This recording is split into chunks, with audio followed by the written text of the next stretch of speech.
At 9:03 on a freezing Monday morning, my son stood in a Manhattan courtroom and told the judge, "My mother can no longer manage her fortune."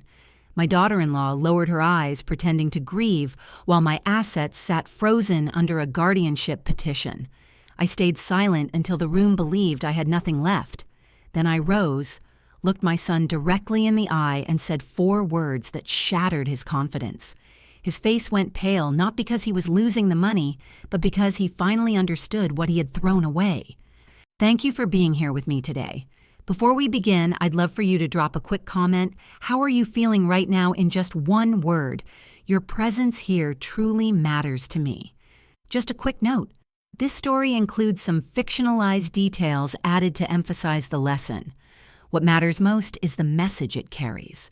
I stood at my penthouse window watching autumn light paint Manhattan gold, unaware that in 12 hours my son would stand before 30 witnesses and demand I surrender everything. The coffee in my hand was still warm. Saturday morning, 9 o'clock October, slipping toward November. 12 floors below, joggers traced the park's perimeter.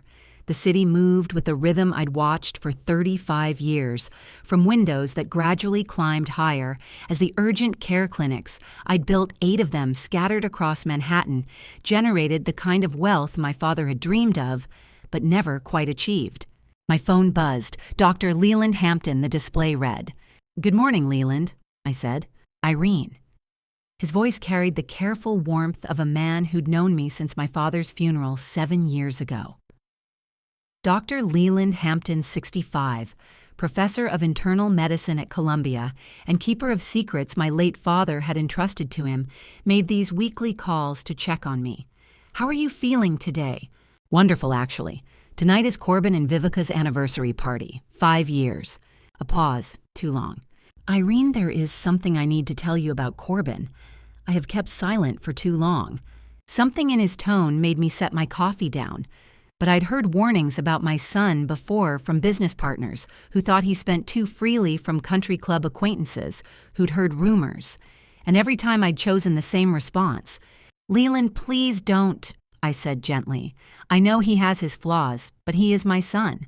The silence stretched. When he spoke again, his voice betrayed deep skepticism barely contained by professional courtesy. "All right, have a wonderful evening." I should have listened. That's what you're thinking, isn't it? But 35 years of motherhood had taught me that sons need defending.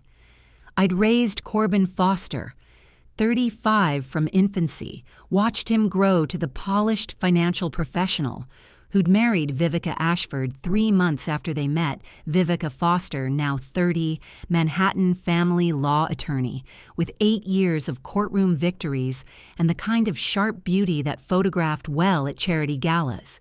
I finished my coffee and went to retrieve the jade brooch from my safe. 4 generations.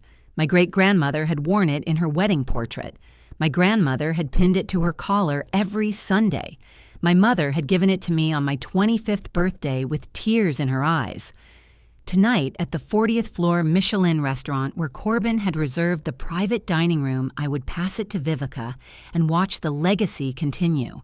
I didn't know then that it would be the last time I stood at that window with a peaceful heart. The restaurant glowed. 40 floors above Midtown Manhattan, floor-to-ceiling windows, overlooking the city, white tablecloths crisp as paper. 30 guests dressed in elegant simplicity that costs more than it appears. Champagne flowed. A string quartet played. Vivica held court at the head of the table in a black dress, her dark hair swept up to expose a neck adorned with diamonds. I waited until dessert. The petit fours had been served champagne glasses, refilled the chatter, reaching that pleasant hum signaling success. I stood and the room quieted. "I want to thank everyone for celebrating with us," I said, pulling the velvet box from my purse. "And I have something special for Vivica tonight." I walked to her end of the table, aware of 30 pairs of eyes tracking my movement. Corbin sat beside his wife in his tailored navy suit, looking every inch the successful professional. I didn't know then that he'd been fired 8 months earlier, that he was drowning in hidden debts, that this entire evening was theater. "This brooch," I said, opening the box to reveal jade glowing green against white silk, "has been in our family for 4 generations. My great-grandmother wore it. My grandmother wore it. My mother gave it to me. And now I'm giving it to you, Vivica, to continue the legacy." I held it out, expecting tears, expecting gratitude, expecting tenderness. Vivica Foster examined the jade brooch with the detached appraisal of someone calculating resale value. She turned it over in her fingers, held it to the light, and set it down on the white tablecloth. "Thank you, Mother," she said, her voice carrying to neighboring tables. "But honestly, it looks a bit dated. I really don't have an occasion to wear something like this." The string quartet kept playing. The champagne glasses remained full. But something in the room shifted like air pressure before a storm. Corbin stood, not to defend me, not to mediate. He stood, and when he spoke, his voice carried the rehearsed quality of a prepared statement. "Mother, we need to talk about your situation. You're getting old, becoming confused, embarrassing me publicly. It's time to face reality. You should hand over the clinic chain and move into an assisted living facility where you'll be properly cared for." Have you ever watched someone you love become a stranger in the time it takes to stand up from a chair? Vivica is a prestigious lawyer who understands luxury. Corbin continued, and I saw it then, the script they'd rehearsed, the performance they'd planned. She's the only one fit to manage the estate. 8 urgent care clinics worth $40 million need professional oversight, not someone who can't even choose appropriate gifts anymore. 30 witnesses. 30 people watching my son declare me incompetent in the same breath he demanded my life's work. The string quartet faltered. Someone's champagne glass clinked against china. Vivica's hand rested on the table, 6 inches from the rejected jade brooch, her diamond rings catching the light. I didn't cry. I have never shed tears in front of those who don't deserve to see them. I simply stared at the jade brooch resting on the white tablecloth, its deep green surface catching the candlelight, and thought, 35 years. I have raised you for 35 years. 2 days later, I would stand in the rain outside that same building, locked out of my own home, and understand the true scale of what my son had planned. 2 days after the anniversary dinner, I stood in the October rain outside my own building with a single suitcase and discovered that betrayal has multiple stages. The first stage was public humiliation. The second was systematic erasure. Monday night, 11 o'clock. Rain fell in sheets that soaked through my coat in the 60 seconds it took to reach the penthouse entrance. The doorman behind the glass was new, someone I'd never seen in 12 years of living here. He looked up from his phone with the polite disinterest reserved for strangers. "I'm Irene Foster," I said, pulling my building key from my purse. 12th floor. "ID, please." I showed him my driver's license. He studied it, then checked his computer screen, then picked up the intercom phone. "Mr. Foster, there's someone here claiming to be..." He paused, listening. "Yes, sir." He hung up and looked at me with something approaching sympathy. "I'm sorry, ma'am. Mr. Foster says the locks have been changed. He's not authorizing entry. That's my apartment. According to our records, the lease is in Corbin Foster's name. Has been for 3 years. 3 years. While I'd been running 8 urgent care clinics and managing budgets and hiring staff, my son had quietly transferred the lease into his name. The pieces were falling into place with the precise click of tumblers in a lock. "Let me speak to him." The doorman hesitated, then handed me the intercom phone. "Corbin, this is your mother. Let me in." His voice came through the line with a coldness I'd never heard before. Professional. Rehearsed. "You need to find another place to stay, Mother. This apartment is in my name. Sign the papers, then we can talk." "What papers?" "Vivica will send them tomorrow. Sign them and we can work something out." The line went dead. I looked up at the 12th floor windows. A silhouette stood behind the glass, Vivica's slim figure backlit by the apartment lights I'd helped pay for. She didn't move, just watched. The doorman cleared his throat. "Ma'am, I'm going to have to ask you to leave the entrance area." "Of course." I stepped back into the rain. My credit card declined at the first hotel. American Express Platinum never missed a payment in 30 years. The clerk tried it twice, then suggested I call the company. The second card, Visa, did the same thing. The cold I felt wasn't from the weather.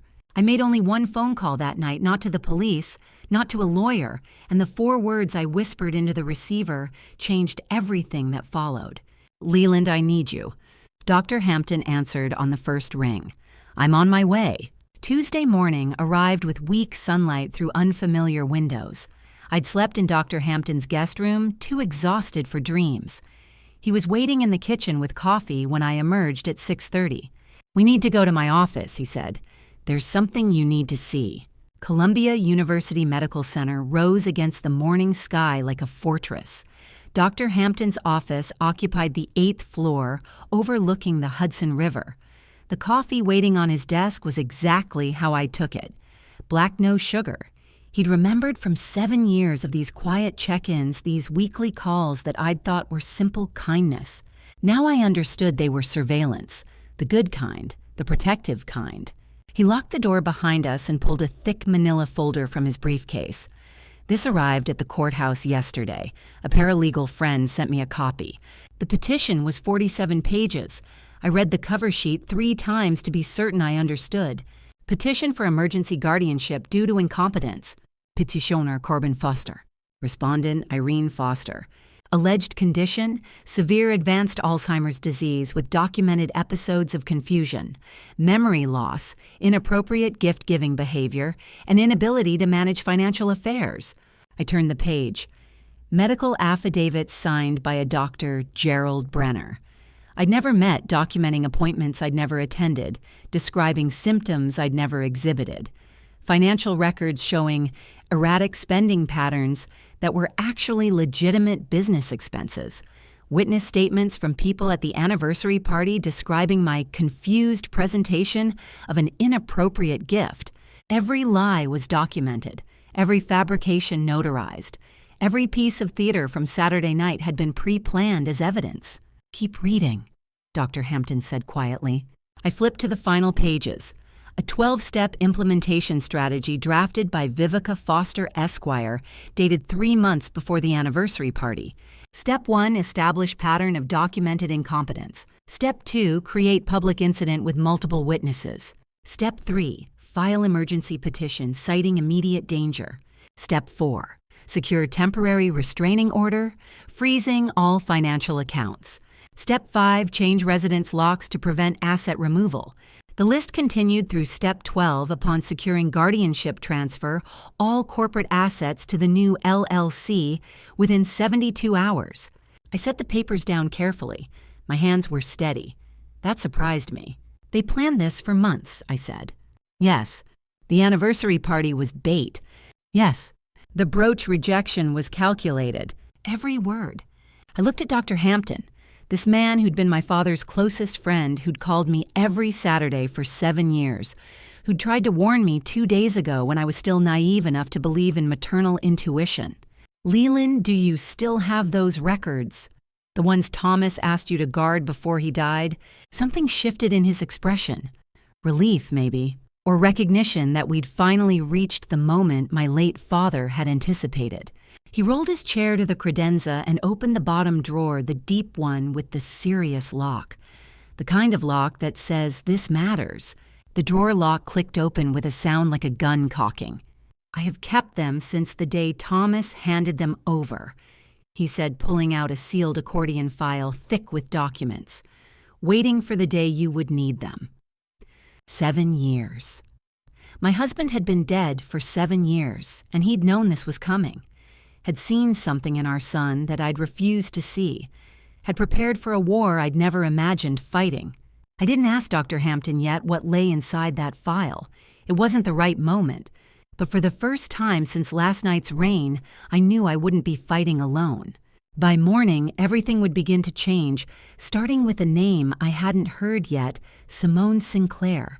The borrowed apartment in Morningside Heights smelled like someone else's life-old books and lemon furniture polish and a faint trace of pipe tobacco.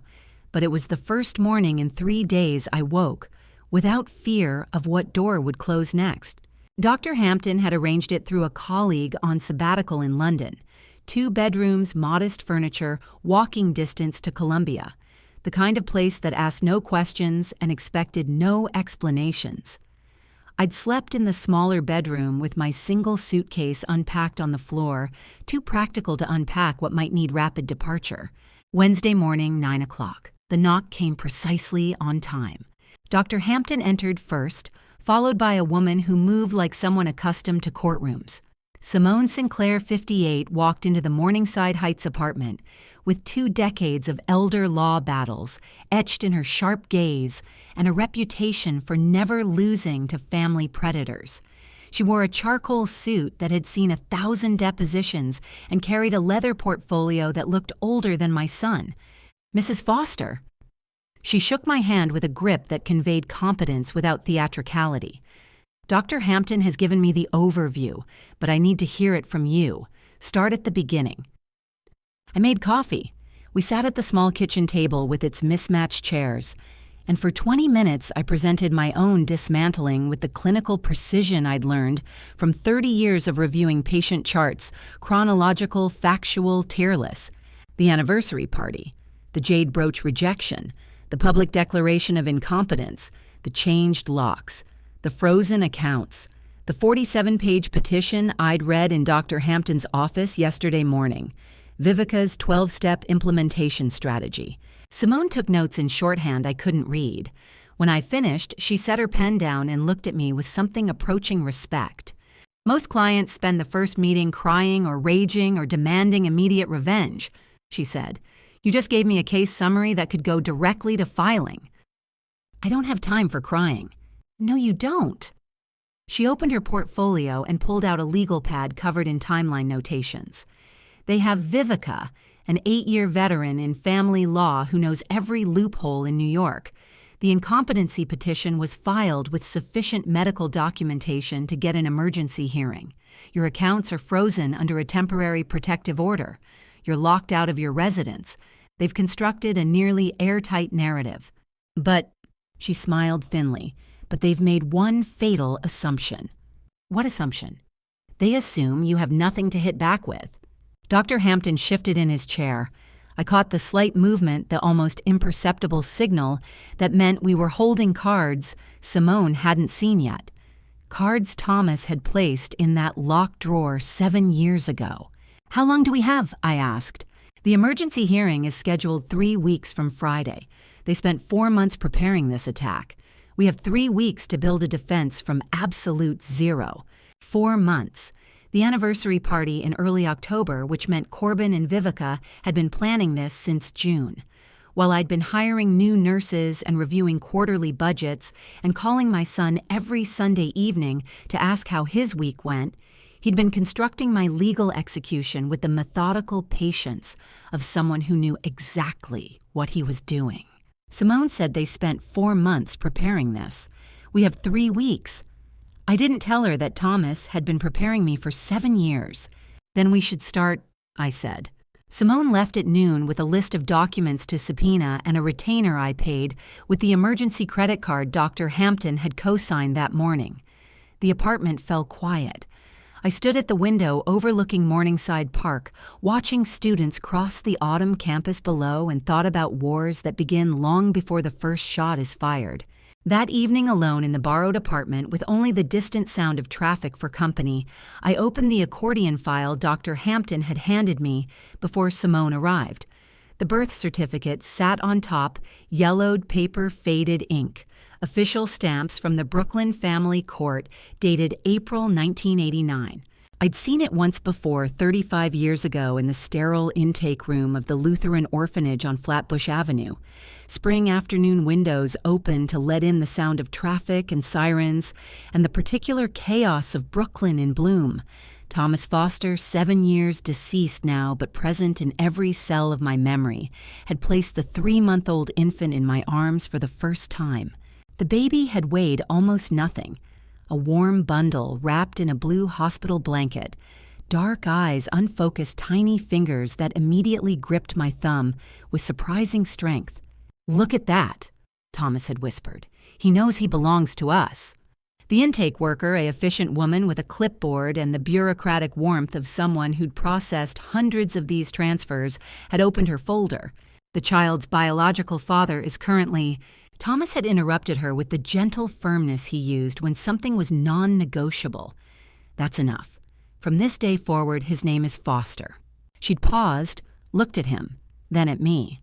I'd been too absorbed in the infant's face to notice the exchange, too lost in counting his fingers, marveling at his breathing, wondering how something so small and helpless could generate this immediate, ferocious love.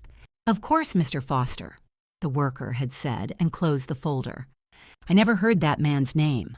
For 35 years, I never asked. Thomas had declared the past irrelevant, and I'd believed him because I'd wanted to believe that love could erase genetics, that nurture trumped nature, that what mattered was the family you built rather than the one assigned by biology. What kind of father creates a trail of damage so deep that a dying man needs to build a 7-year firewall to protect his wife from the truth? I sat at the small desk in the borrowed apartment and held the birth certificate in both hands. The biological father's name was right there 3 lines down in ink that had faded from black to sepia over 3 decades. I placed the paper face down on the desk without reading it. Not yet, I told myself. But I could feel it waiting for me at the end of this road, the answer to why Thomas had cut off that intake worker mid-sentence, why he'd sealed these documents with Dr. Hampton, why he'd known 7 years before his death that someday I would need protection from the son we'd raised. What did he know then that I am only discovering now? Someone inside my own clinics had been watching Corbin, and they were about to reach out. The email notification chimed at 9:47 p.m. on Thursday, and the anonymous sender's subject line read only 2 words, "Follow the money." I was still at Dr. Hampton's Columbia office, the birth certificate sealed back in its envelope, questions about biological fathers temporarily shelved in favor of more immediate warfare. The computer screen glowed blue in the darkness. Outside the 8th floor windows, Manhattan's skyline sparkled with the kind of indifferent beauty that reminds you the city doesn't care about your personal disasters. Dr. Hampton leaned over my shoulder as I clicked the email open. The sender was a Gmail address throwaway account, random letters and numbers untraceable. The message body contained a single sentence: "You'll want to see what your son has been doing since February." The attachment was encrypted. Standard commercial software, password protected. I tried the obvious combinations: my birthday, Thomas's birthday, the clinic founding date. Nothing worked. Then, almost as an afterthought, I typed the date of Corbin's adoption, April 15th, 89. The file opened. Internal financial spreadsheets from Foster Clinic number 3, my flagship location on the Upper East Side. Monthly revenue reports, vendor payments, payroll distributions. I recognized the formatting instantly. These weren't external documents that could be faked or forged. This was our proprietary accounting software, the system only accessible to senior administrators with Level 4 clearance. Someone within my own administration was systematically downloading files and routing them out. "Look at the dates," Dr. Hampton said quietly. I scrolled through the spreadsheet tabs. February 2024, March, April, May, June, July, August, September. 8 months of data. And in every month, the same pattern repeated: legitimate vendor payments flagged as processed, but the routing numbers didn't match our approved supplier list. "Shell companies," I whispered. The transfers were careful. Never more than $12,000 at a time, just under the federal reporting threshold, spread across different cost centers, buried in the noise of normal operations, invisible unless you knew exactly what to look for. Dr. Hampton pulled out his reading glasses and studied the screen. The documents show an 8-month pattern. This predates the anniversary party by nearly a year. 8 months. The party had been in early October, which meant Corbin had begun draining my clinic revenues in February, 9 months after he'd been fired from his financial services position, 7 months before he'd stood up at that anniversary dinner and declared me incompetent. This wasn't impulse. This wasn't reactive rage triggered by some recent event.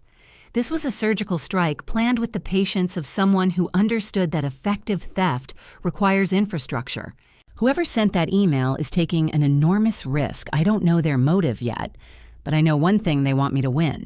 Leland, I said, my voice eerily calm in the way it gets when I'm processing information that should trigger panic, but instead activates some deeper analytical mode. Who within my clinics has access to your private email address? He thought for a moment. Senior staff who might need to reach me for medical consultations. Your CFO, your head of HR, maybe 4 or 5 people total. And who has level 4 accounting access? The same small group, he said. CFO, head of HR, IT director. Perhaps 4 or 5 people total. Then one of them is the leak. I printed the spreadsheets, 3 copies, 1 for each of us and 1 for Simone. And they're risking their career to hand us evidence. Why? I don't know yet, but we're going to find out. Friday morning arrived with the kind of crystalline autumn light that makes New York feel like a city of possibilities. Simone Sinclair's Lower Manhattan office occupied the 14th floor of a building that had witnessed a century of legal battles. Law volumes lined the walls, floor to ceiling. Sunlight streamed through windows overlooking the financial district. I placed the printed spreadsheets on her desk. She read through them in silence, making occasional notes in her precise handwriting. When she finished, she looked up with the expression of someone who'd just been handed a winning lottery ticket. "This is clear evidence of corporate fraud," she said. "Systematic, documented, prosecutable. We can introduce it in court provided we clear chain of custody protocols. The anonymous source complicates that." Not necessarily. The documents are self-authenticating internal records with verifiable metadata. I can subpoena the originals from your accounting system and compare. If they match, authenticity is established regardless of how they reached us. She opened her laptop and began typing with the focused intensity of someone constructing something precise and potentially devastating. "What are you doing?" I asked. "Drafting a countermotion." Her fingers flew across the keyboard. Corbin's petition relies heavily on the family status argument. He's the dutiful son protecting his aging mother's legacy from her own declining faculties. Vivica's legal memorandum specifically references preservation of family assets for rightful heirs. And she smiled without warmth. If they want to make this about bloodlines, the judge has every right to verify the blood. I'm requesting a court-ordered forensic DNA panel as mandatory component of the guardianship hearing. Since the petitioner has raised family status as grounds for asset protection, the defense demands biological verification across all parties. I felt something shift in my chest. Recognition, maybe, or vindication. Legal warfare isn't about strength, it's about turning your opponent's sword into a boomerang. "They'll object," I said. "Of course they will. But the judge will see it for what it is, a reasonable verification in a case where the petitioner himself has made biological relationship central to his claim. And once that panel comes back..." She didn't finish the sentence. She didn't need to. Simone studied me across the desk with the sharp assessment of someone who'd spent 20 years reading clients like medical charts. "You're playing for something larger here, aren't you? This isn't just about fighting the guardianship. When the time comes," I said quietly, "you'll see." I left her office at noon with a counter motion in my purse and a timeline in my head. 3 weeks until the hearing. 17 days until Corbin would stand in a courtroom and learn that the mother he'd tried to destroy had been preparing her own chess moves with pieces he didn't know existed. I haven't told Simone about the contents of Arthur's locked drawer yet. Not yet. But I can feel my pieces moving into position across the board one by one. The first email had come from a computer. The second would come from someone standing inside the vault. The second anonymous email arrived on Monday morning while I was drinking coffee at the small dining table, and this time the attachment contained something far more dangerous than spreadsheets. Sunlight slanted through the Morningside Heights apartment windows, illuminating dust motes that danced above my laptop screen. Outside, the Columbia campus was coming to life, students hurrying to 8 o'clock classes. Professors walking with that particular academic stride that suggests the weight of important thoughts. The email subject line read, "They're making people sign." I clicked it open with the same careful deliberation I'd learned to apply to everything in the past 2 weeks. The sender was a different throwaway Gmail, another random string of characters, another untraceable digital ghost. But the message body made my coffee go cold in my hand. This came across my desk yesterday. Thought you should see it before the ink dries. The attachment was a scanned document, high-resolution, full-color photographed rather than digitally extracted. Employment amendment and non-compete agreement for Foster Clinic No. 3 staff. Effective immediately.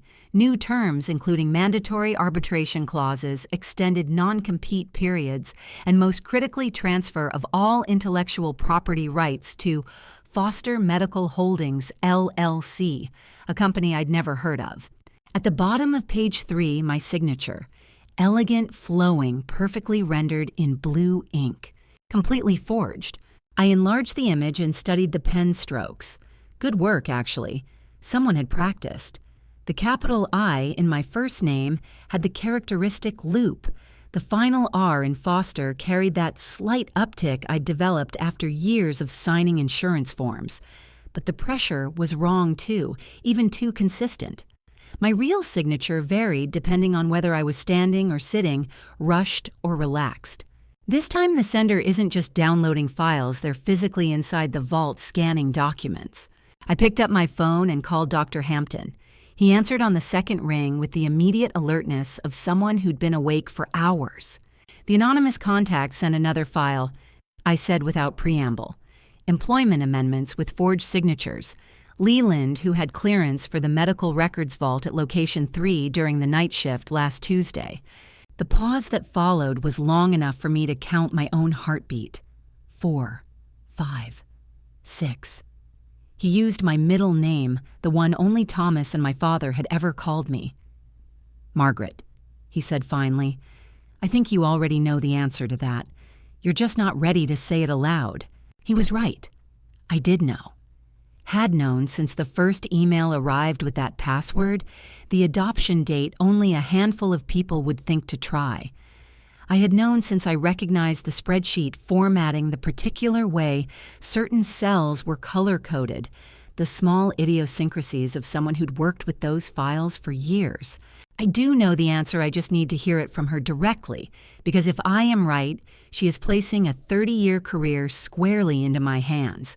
We'll talk about it later, I said. Right now, I need to get this to Simone. Be careful, Margaret. Whoever this is, they're taking enormous risks. That kind of commitment can be as dangerous as it is helpful. I know. Tuesday afternoon, Simone's 14th floor office overlooked the financial district with the kind of view that costs as much as the legal expertise. She spread the private investigator's report across her desk like evidence at trial, 47 pages of financial deep dive that had cost me $3,000 and produced information worth considerably more. Your son, Simone said, flipping to a page flagged with a yellow sticky note, is not just ambitious, he is drowning. I leaned forward to study the highlighted section. Asset liabilities analysis. The numbers were staggering. He took out an $800,000 hard money loan from an illicit credit ring in Queens, Dexter Valdez.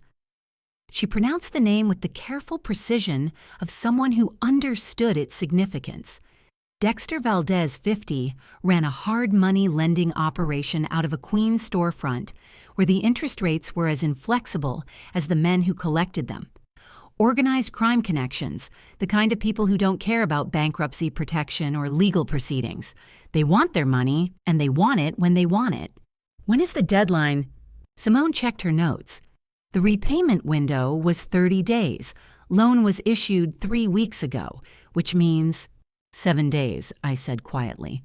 7 days before my son would default on a debt to people who settled accounts with methods that didn't involve courtrooms.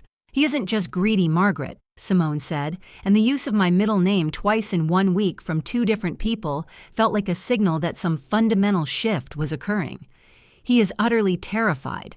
The anniversary party wasn't about wanting your money, it was about needing it desperately enough to destroy you publicly. That makes him dangerous, I said. Desperate men don't think logically, they thrash, they make mistakes, they hurt people.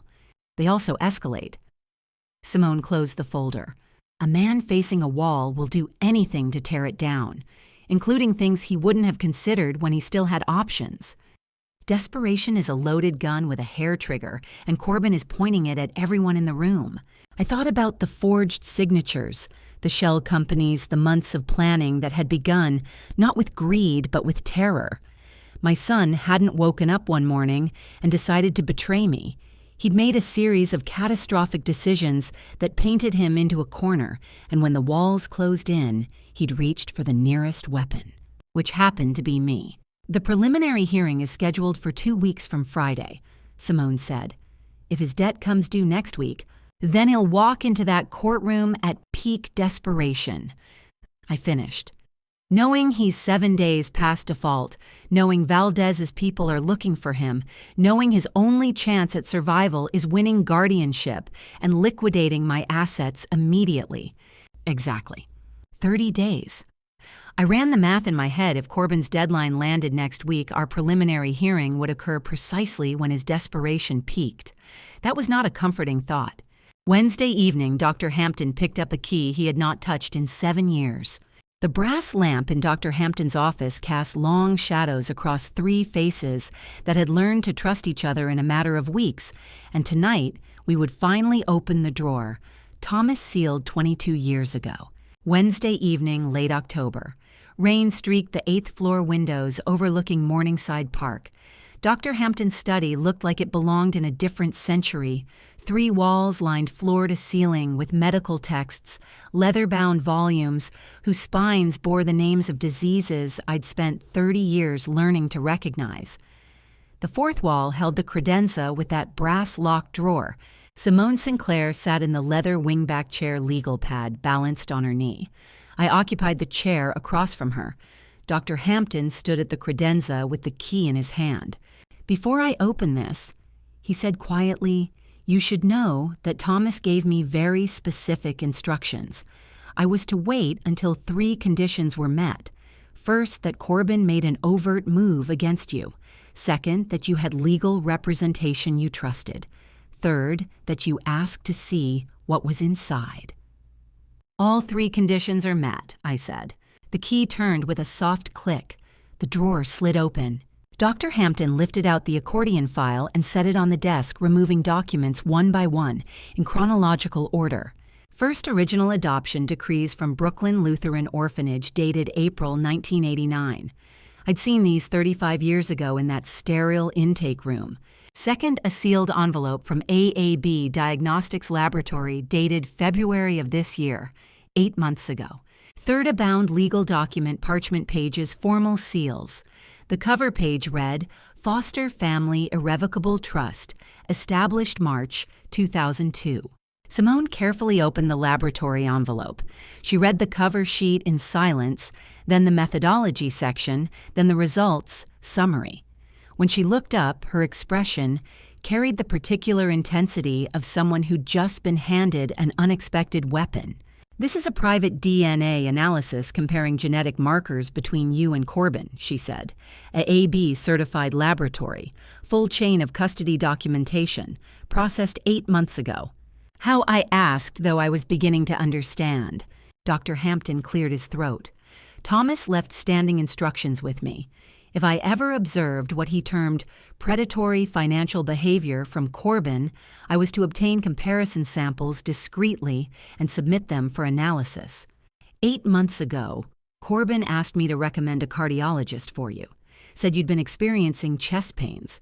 You hadn't mentioned any such thing to me." "I wasn't having chest pains." "No, but it told me he was establishing a medical narrative, so I activated Thomas's protocol. The lab used archived samples, yours, from routine blood work, Corbin's, from a physical he'd done at the campus clinic years ago. I hold the trust document in my hands and realize Thomas saw what I refused to acknowledge. What did he discover about a 13-year-old boy that forced his hand in 2002? Simone had moved on to the trust document, flipping through pages with increasing focus. She stopped at a section near the middle, read it twice, then set the papers down carefully. "Your husband anticipated this exact scenario 22 years ago," she said. "This trust contains an absolute clawback provision, Upon presentation of certified evidence of financial fraud or elder abuse perpetrated by the named beneficiary, all inheritance rights dissolve immediately and permanently. The assets revert to a charitable foundation.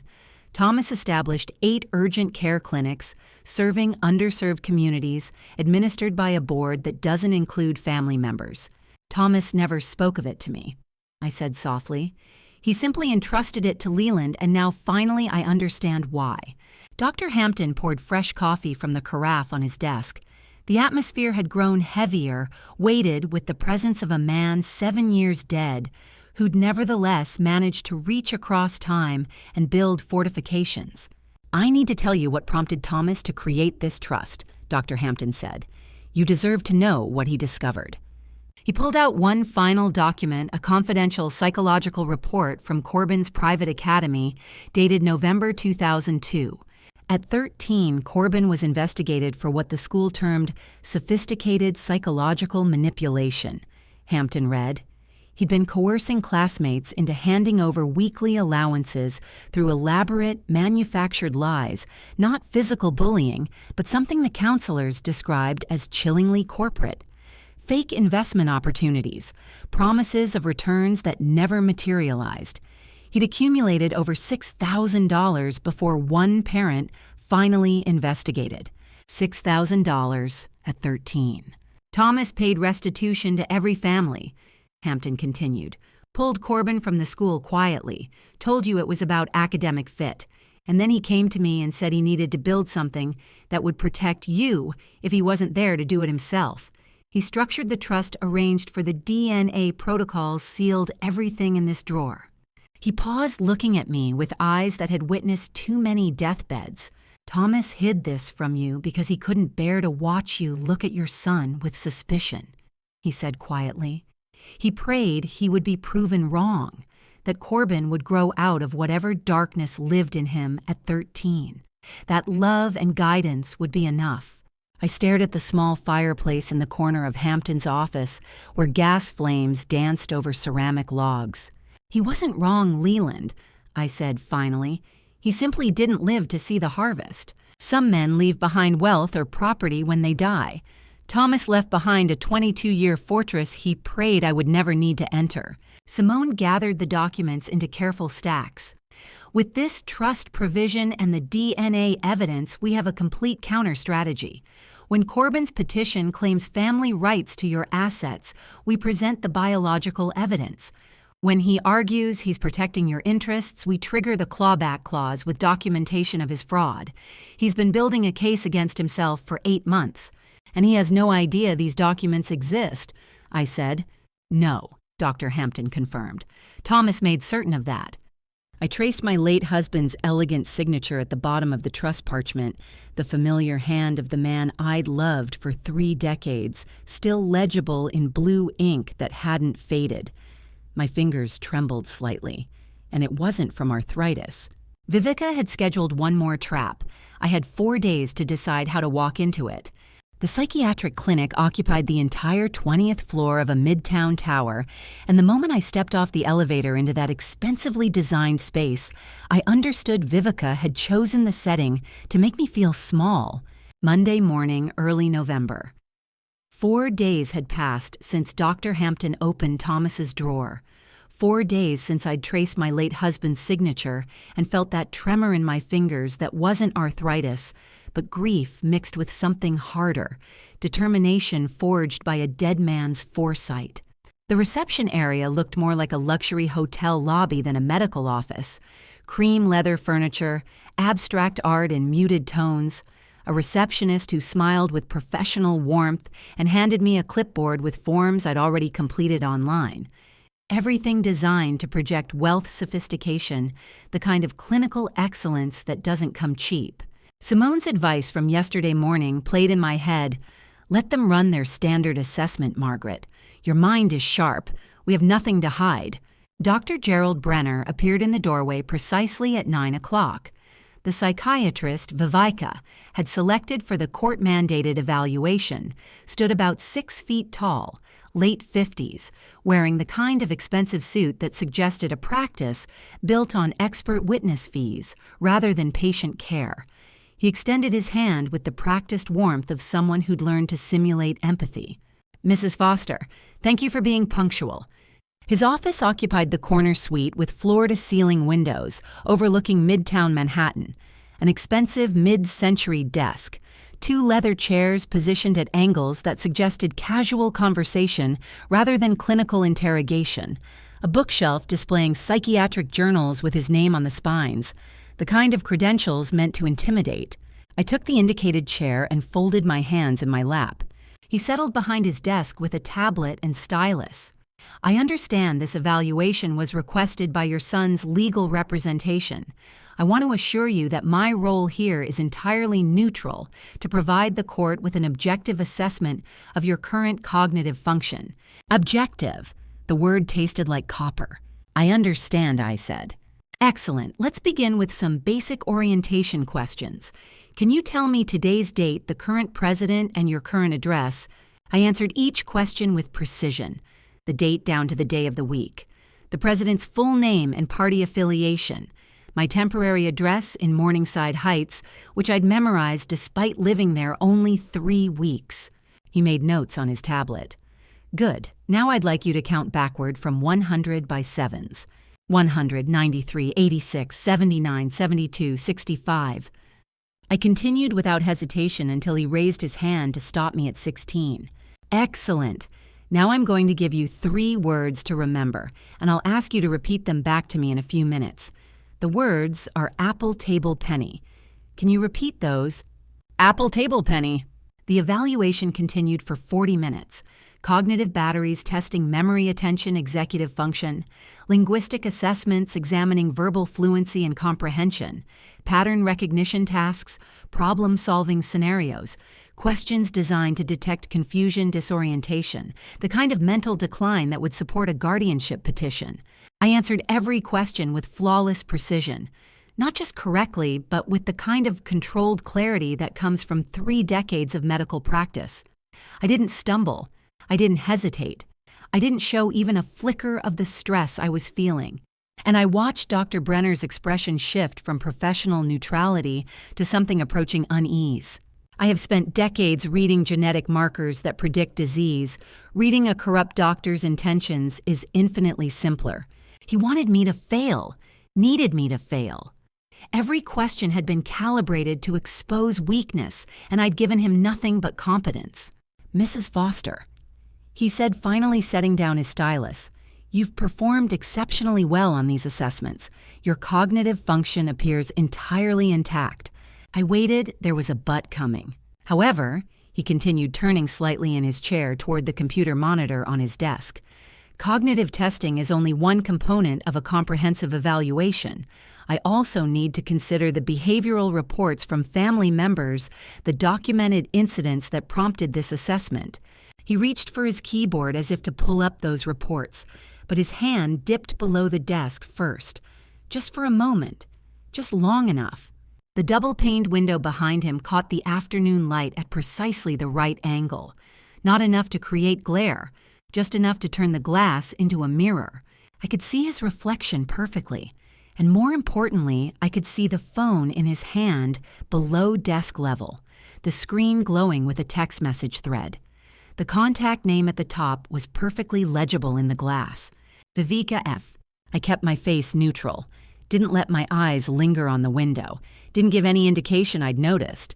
But I watched him scroll through her message, read whatever instructions she'd sent, and set the phone back down before returning his attention to the keyboard. "Yes," he said, as if he'd been consulting patient files rather than receiving real-time coaching from opposing counsel. "The reports from your son indicate episodes of confusion regarding financial decisions, inappropriate gift-giving behavior, difficulty managing daily activities, none of which had occurred, all of which had been manufactured at a Michelin restaurant 6 weeks ago for exactly this purpose." The contact name in the window's reflection was perfectly clear: Viveka F. Dr. Brenner. I said, my voice carrying the same calm I'd maintained for the past 40 minutes. "How long have you been in consultation with my daughter-in-law's legal practice?" He blinked. A micro-expression of surprise quickly smoothed into professional confusion. "I'm not sure I understand the question, Mrs. Foster. I've been retained by the court to provide an independent evaluation." "Of course. My apologies." I stood collecting my purse. "Are we finished?" "Yes, I'll have my report to the court by end of week." "I'm sure you will." I left that office with a stillness that required every ounce of my willpower to maintain. The elevator descent felt interminable, 20 floors of polished steel in silence, while my mind cataloged every detail of what I'd witnessed. If that physician files a compromised report based on Vivica's instructions, it will hit the judge's desk before Friday. I need Simone to see this immediately. I left that office knowing I had seen something Dr. Brenner never intended me to see. I recounted the window reflection to Simone with the forensic precision of someone who'd spent 2 decades reading genetic reports, and I watched her satisfied grimace form before she'd typed a single word. Tuesday morning, 9 o'clock. I'd come directly from Midtown to her lower Manhattan office, the elevator descent still fresh in my memory, 20 floors of cataloging every detail I'd witnessed. Now I sat across from Simone's desk and laid out the evidence like specimens on a laboratory slide. He turned to access his keyboard, I said. Standard motion, but his right hand dipped below desk level first. Phone retrieval. The double-paned window behind him created a perfect reflection at that angle. I could see the screen clearly. Text message thread. Contact name at the top, Vivica F. Simone had stopped typing 3 sentences into my account. She leaned back in her chair with that particular expression lawyers get when opposing counsel hands them a gift-wrapped admission. "How long was the phone visible?" she asked. 8 seconds, maybe 10. Long enough to scroll through a message, read it, and set the phone back down before returning to the keyboard. "And you're certain of the contact name?" The reflection was perfectly clear. Vivica F. No room for misinterpretation. Simone pulled up a file on her computer. "I've been tracking that doctor since Vivica put him forward. Dr. Gerald Brenner has served as her preferred expert witness in 3 previous contested guardianship filings. All 3 resulted in favorable rulings for her clients. All 3 were later appealed on grounds of examiner bias. How did those appeals resolve? 2 were settled before final judgment. The 3rd is still pending." She began typing rapidly. "But this gives us everything we need. I'm filing an emergency motion to disqualify Dr. Brenner on grounds of undisclosed conflict of interest and ex parte communication with opposing counsel. I'll append the case records from those previous 3 filings. What happens to the evaluation? The court will be forced to appoint an independent examiner from the state-vetted list. Someone Vivica can't reach, can't influence, can't coordinate with mid-assessment. It stalls their entire timeline. How much time does this buy us?" Simone smiled without warmth. "Enough to stall their entire timeline by at least 2 weeks. The new examiner will need to schedule conduct their own assessment, file their report. We're looking at late November before anything moves forward." I felt something ease in my chest. Not relief exactly, more like the satisfaction of watching a precisely calculated chess move execute exactly as planned. Simone's phone buzzed. She glanced at the screen and her smile widened. "The clerk just confirmed disqualification order has been served. Vivica just received it." "Good. I'd pay good money to see her face right now." Simone said she'd pay good money to see Vivica's face. Right now, I don't care about Vivica's face. I only care that she is losing her pieces. Wednesday morning arrived before dawn. I was sitting in a coffee shop 3 blocks from my Morningside Heights apartment, drinking black coffee and reading the New York Times on my tablet, when Vivica Foster slid into the booth across from me without invitation. 6:30 in the morning. The cafe was nearly empty, just the barista, an elderly man with a crossword puzzle, and now the 2 of us. She looked different than she had at the anniversary party. No expensive dress, no diamond jewelry, just a tailored wool coat over dark clothing, her hair pulled back severely makeup minimal. The uniform of someone who didn't want to be recognized. "We need to talk," she said. I set down my coffee with deliberate slowness. "Do we—" "Privately, off the record." "There is no off the record in a legal proceeding, Vivica. Surely you know that." She leaned forward slightly. Her voice dropped to just above a whisper. "I can give you everything. Complete digital log of every fraudulent transaction Corbin executed. The 12-step implementation plan with timestamps, the forged employment signatures, Dr. Brenner's coordination logs showing every message I sent him. All of it. In exchange for signed civil liability waiver, non-disclosure immunity agreement. You pursue Corbin for fraud and elder abuse. I walk away clean." I studied her the way I'd learned to study medical charts, looking for patterns, inconsistencies, the small details that revealed larger truths. She held my gaze, but there was something desperate in the set of her jaw.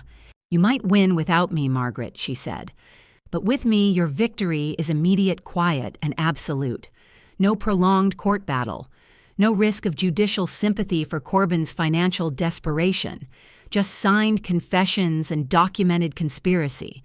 I sipped my coffee. It had gone lukewarm, but I didn't care. I was calculating. "You want me to pull you out of the bed you chose to make," I said finally. Her expression didn't change. "It's a mutually beneficial transaction. You get guaranteed victory. I get a fresh start. Corbin faces the consequences of his own actions alone. And what happens when federal investigators ask why you weren't charged as co-conspirator in the fraud you helped orchestrate? That's what immunity agreements are for." I set my cup down with a soft clink against the saucer. The sound felt final. "No, I said." She blinked. "No, I don't need your evidence, Vivica." I stood, gathering my tablet and purse. "And when this is over, you will face the consequences of your choices, not because I sought revenge, but because the law demands it." I adjusted my coat with the same careful deliberation I'd used at that anniversary party when she'd rejected the jade brooch. The symmetry wasn't lost on me. "You're making a mistake," she said. "No, I'm making a choice. There's a difference. You don't negotiate with a snake when it offers to bite someone else. You simply step over it and keep walking." I left $3 on the table for my coffee and walked out without looking back. The November air was crisp and cold, the kind of morning that makes New York feel clean, despite its chaos. Morningside Heights was just beginning to wake up students heading to early classes, delivery trucks rumbling past the city, starting its daily performance. As I stepped onto the pavement, a thought occurred to me. Vivica approached me behind Corbin's back. That means she is already planning her exit strategy. The question is, which way will she run? Corbin's next move was coming. I had built something he didn't know existed. The authentication errors appeared Thursday morning, the moment I tried to log into my corporate email, and I understood immediately that Corbin had moved from legal warfare to digital siege. Vivica's exit strategy would become clear soon enough. But first I had to deal with my son's latest escalation. The laptop screen glowed with that particular shade of red that means access denied. Username and password combination invalid. I tried again, typing each character with deliberate care. Same result. I pulled up the administrative portal for the clinic network. Same error. My credentials had been revoked across every system I'd built over 30 years. My phone rang. Dr. Hampton, his voice tight with the careful control of someone delivering bad news. "Margaret, I've received 3 calls this morning from colleagues. They're asking about your health. Apparently, there's been some communication suggesting cognitive decline." "What kind of communication?" "Letters, printed on Foster Clinic letterhead, signed by Corbin as acting director, claiming you're suffering from early-onset dementia and being manipulated by outside parties." I set the phone on speaker and pulled up my contact list.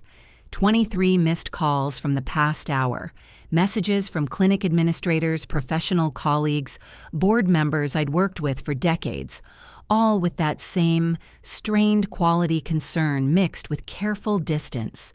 Simone called 15 minutes later.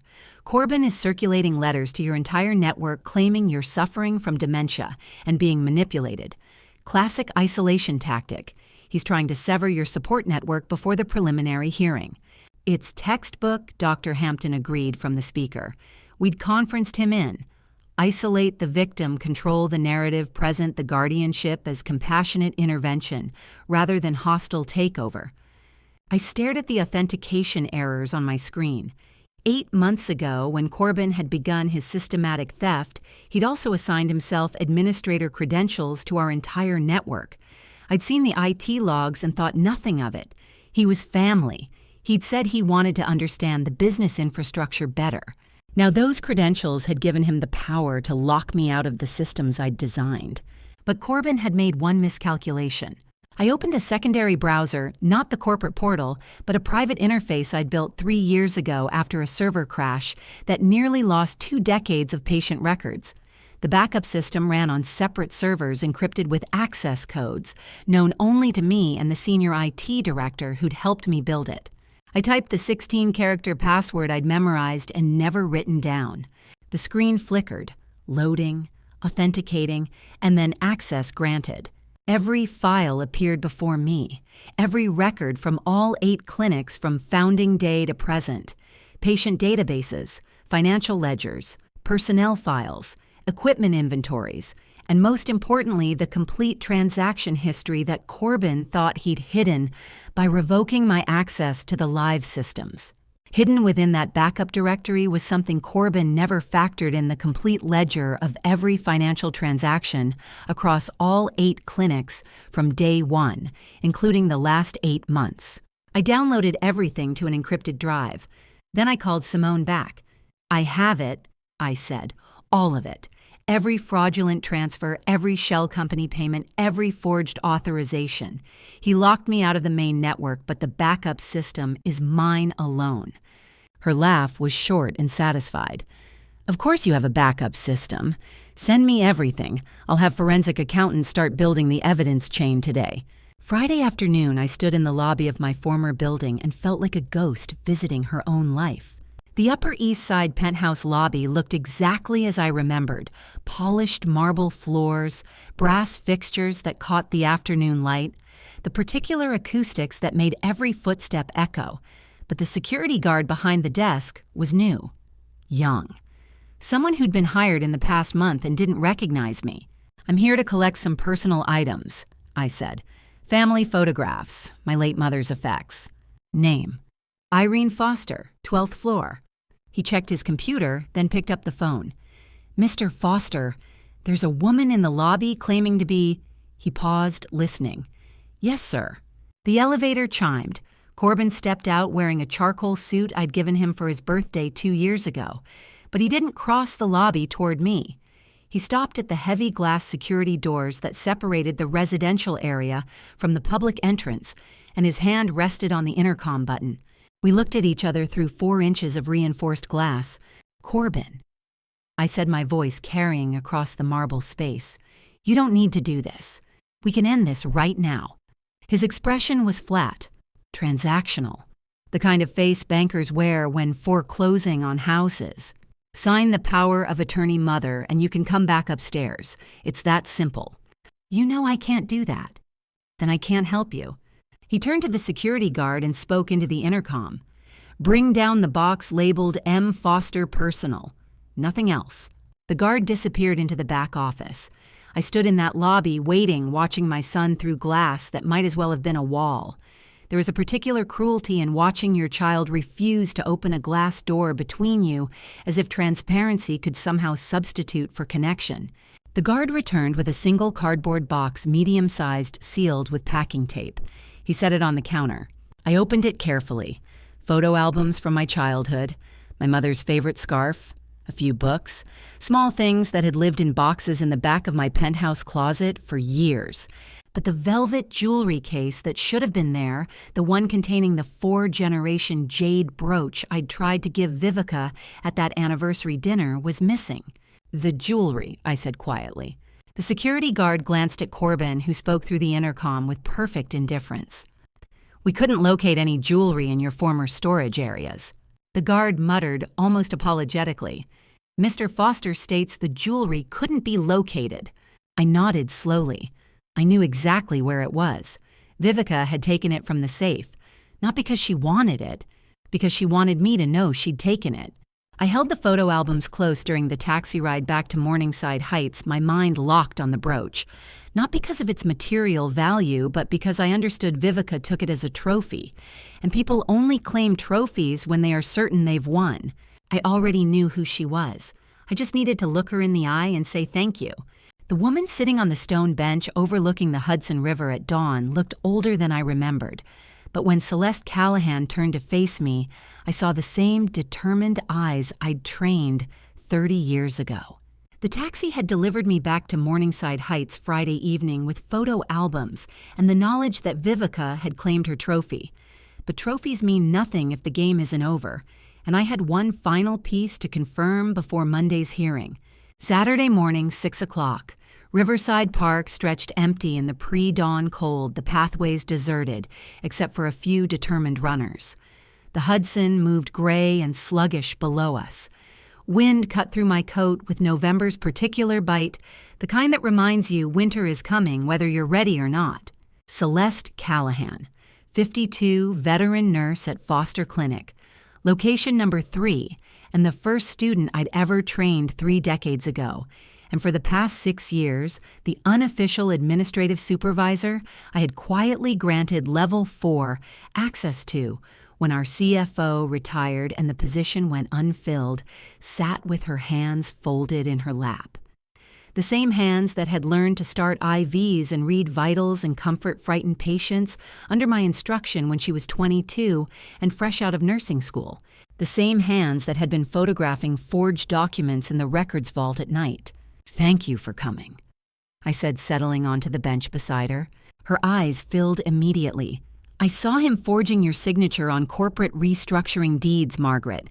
I couldn't just sit by and watch them destroy you." I took both her hands in mine. They were cold, shaking slightly. "Do you realize how dangerous this is?" I asked quietly. "If Corbin discovers you're the leak..." "I know." Her jaw set with that particular stubborn quality I recognized from the young nurse who'd refused to leave a patient's bedside during a code blue, despite being told she wasn't qualified yet. 30 years ago, you taught me that being a nurse means protecting the patient no matter the risk. You are my patient now, Margaret. Something in my chest tightened. Not grief this time. Gratitude. "How did you know it was me?" she asked. "The adoption date," I said.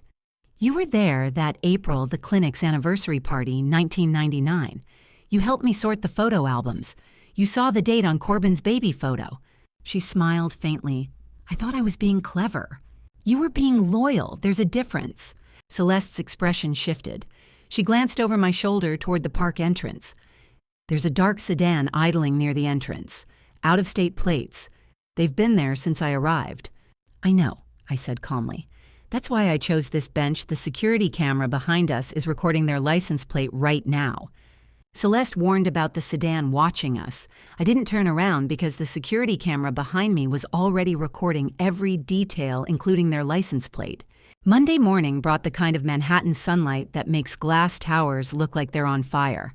Simone's conference room occupied the corner office with views of the financial district, but none of us were looking at the scenery. The mahogany table was covered in sorted documentation, laser printer humming in the corner, churning out page after page of evidence arranged in chronological order. Celeste had delivered the final physical files that morning, stamped logs, forged signatures, receipts pulled from the secure vault under cover of routine inventory checks. Integrated with my encrypted backup data, it created something undeniable. 47 pages. Simone said, reviewing each sheet with the methodical precision of a commander inspecting artillery before battle. This documents 8 months of systematic fraud, shell company transfers, forged authorizations, fabricated vendor payments, every transaction traced and verified. She looked up with satisfaction that bordered on predatory. "This is clear-cut corporate fraud and embezzlement," she continued. "This goes far beyond a civil family dispute. Federal authorities will care about this." "Do we file with the court first or brief the FBI?" I asked. Simone's smile was cold and precise. "Both, simultaneously. Next Monday morning of the preliminary hearing. Corbin walks into that courtroom thinking he's there for a simple guardianship proceeding. Instead, he'll discover FBI agents in the gallery and a 47-page fraud dossier attached to our counter motion. 47 pages every dollar Corbin moved, believing he was building an empire, was actually writing a line of his own federal indictment. Celeste sat quietly in the corner chair watching us work. When Simone stepped out to take a call, she spoke softly. "Are you sure you want to do this?" she asked. "He's still your son." "Yes," I said, "he is, and that's exactly why I have to." Sunday evening arrived with light rain tapping against the windows of my Morningside Heights apartment. A single lamp illuminated the small dining table where I'd spread the photo albums from Friday's box. I turned pages, slowly studying faces from a life that felt simultaneously familiar and foreign. Corbin at 5 laughing on a swing set, Corbin at 12 holding a science fair medal, Corbin at 8 standing beside Thomas in our driveway, both of them covered in sawdust from building a model sailboat. I paused on the 8-year-old portrait, the one taken after the nightmare when he'd woken screaming and I'd held him until dawn. That child was real. That innocence was not a lie. I rested my fingertips on his small face in the photograph and sat in silence for an hour. Maybe longer. Time felt irrelevant. Finally, I closed the album. Methodically, I placed documents in my briefcase. DNA profiles showing 0 biological relationship. Adoption papers from Brooklyn Lutheran Orphanage 1989. Trust documents with clawback provisions Thomas had structured 22 years ago. The 47-page fraud dossier Simone had printed. My hand lingered on the birth certificate at the bottom of the stack. The biological father's name remained there in faded ink, 3 lines down, exactly where it had been for 35 years. I placed it in the briefcase face down. Not yet, I told myself. The time has not yet come. I turned off the lamp at 11 o'clock, but lay awake watching the shadows on the ceiling. The rain had stopped. Manhattan hummed outside my window with its endless insomnia. Tomorrow, everything changes for me for Corbin, and for a secret I have kept locked away for 35 years. I only pray I have the strength to say it when the moment arrives. Monday morning would bring the preliminary hearing, and Corbin would walk into that courtroom believing he'd already won. The courtroom doors opened at precisely 9 a.m. on Monday morning, and I walked through them, knowing that in the next 2 hours I would either lose everything or watch my son's carefully constructed lies collapse under the weight of documented truth. I'd found the strength. Somewhere between midnight and dawn, lying awake in that borrowed apartment, I'd located the reserve of resolve that Thomas had known I would need. Now I carried it like armor. The 7th-floor civil courtroom of New York County Supreme Court looked exactly like justice should. Dark oak benches worn smooth by decades of testimony, brass fixtures that caught the November morning light, the kind of institutional gravitas that reminds you the law predates any individual grievance. Judge Alan Morrison, presiding over the civil guardianship matter, sat at the elevated bench with 20 years of New York family law experience and a reputation for not tolerating deception. The gallery was packed.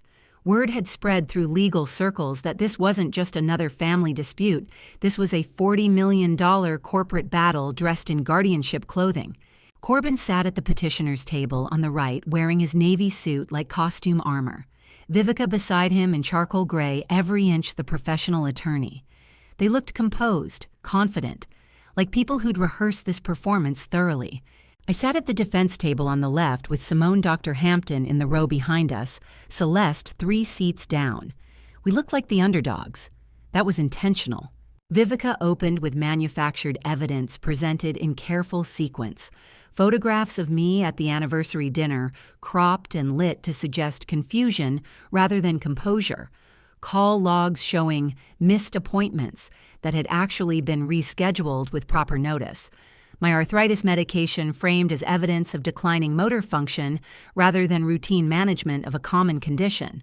Then Corbin took the stand. He played the heartbroken son with practiced skill, rubbed his eyes as if fighting tears, spoke in that careful tone people use when discussing elderly relatives they claim to love, but secretly pity. "There was an evening last month," he said, voice breaking slightly, when she couldn't remember the names of patients she'd been treating for years. Just blank. She looked at me, and I could see the panic in her eyes. Judge Morrison leaned forward slightly. "Can you provide the names of those specific patients for the court record? Mr. Foster—" Corbin blinked. A micro hesitation. Mrs. Richardson and Mr. Delacroix, long-term patients. She'd known them for years. The judge made a note, a long one, the kind that suggests skepticism rather than confirmation. I watched my son commit perjury with the same clinical detachment I'd learned reading lab results that predicted terminal outcomes. Because I knew what he didn't, neither Mrs. Richardson nor Mr. Delacroix existed in any of our clinic registries. He'd fabricated names under oath, and the judge's expression suggested he recognized theatrical invention when he heard it. Simone remained perfectly still beside me, making a single mark on her legal pad. That was all. One small check mark that meant he took the bait. Judge Morrison looked down at us. "Does the defense wish to cross-examine or present rebuttal?" Simone stood with the fluid economy of someone who'd prepared for exactly this moment.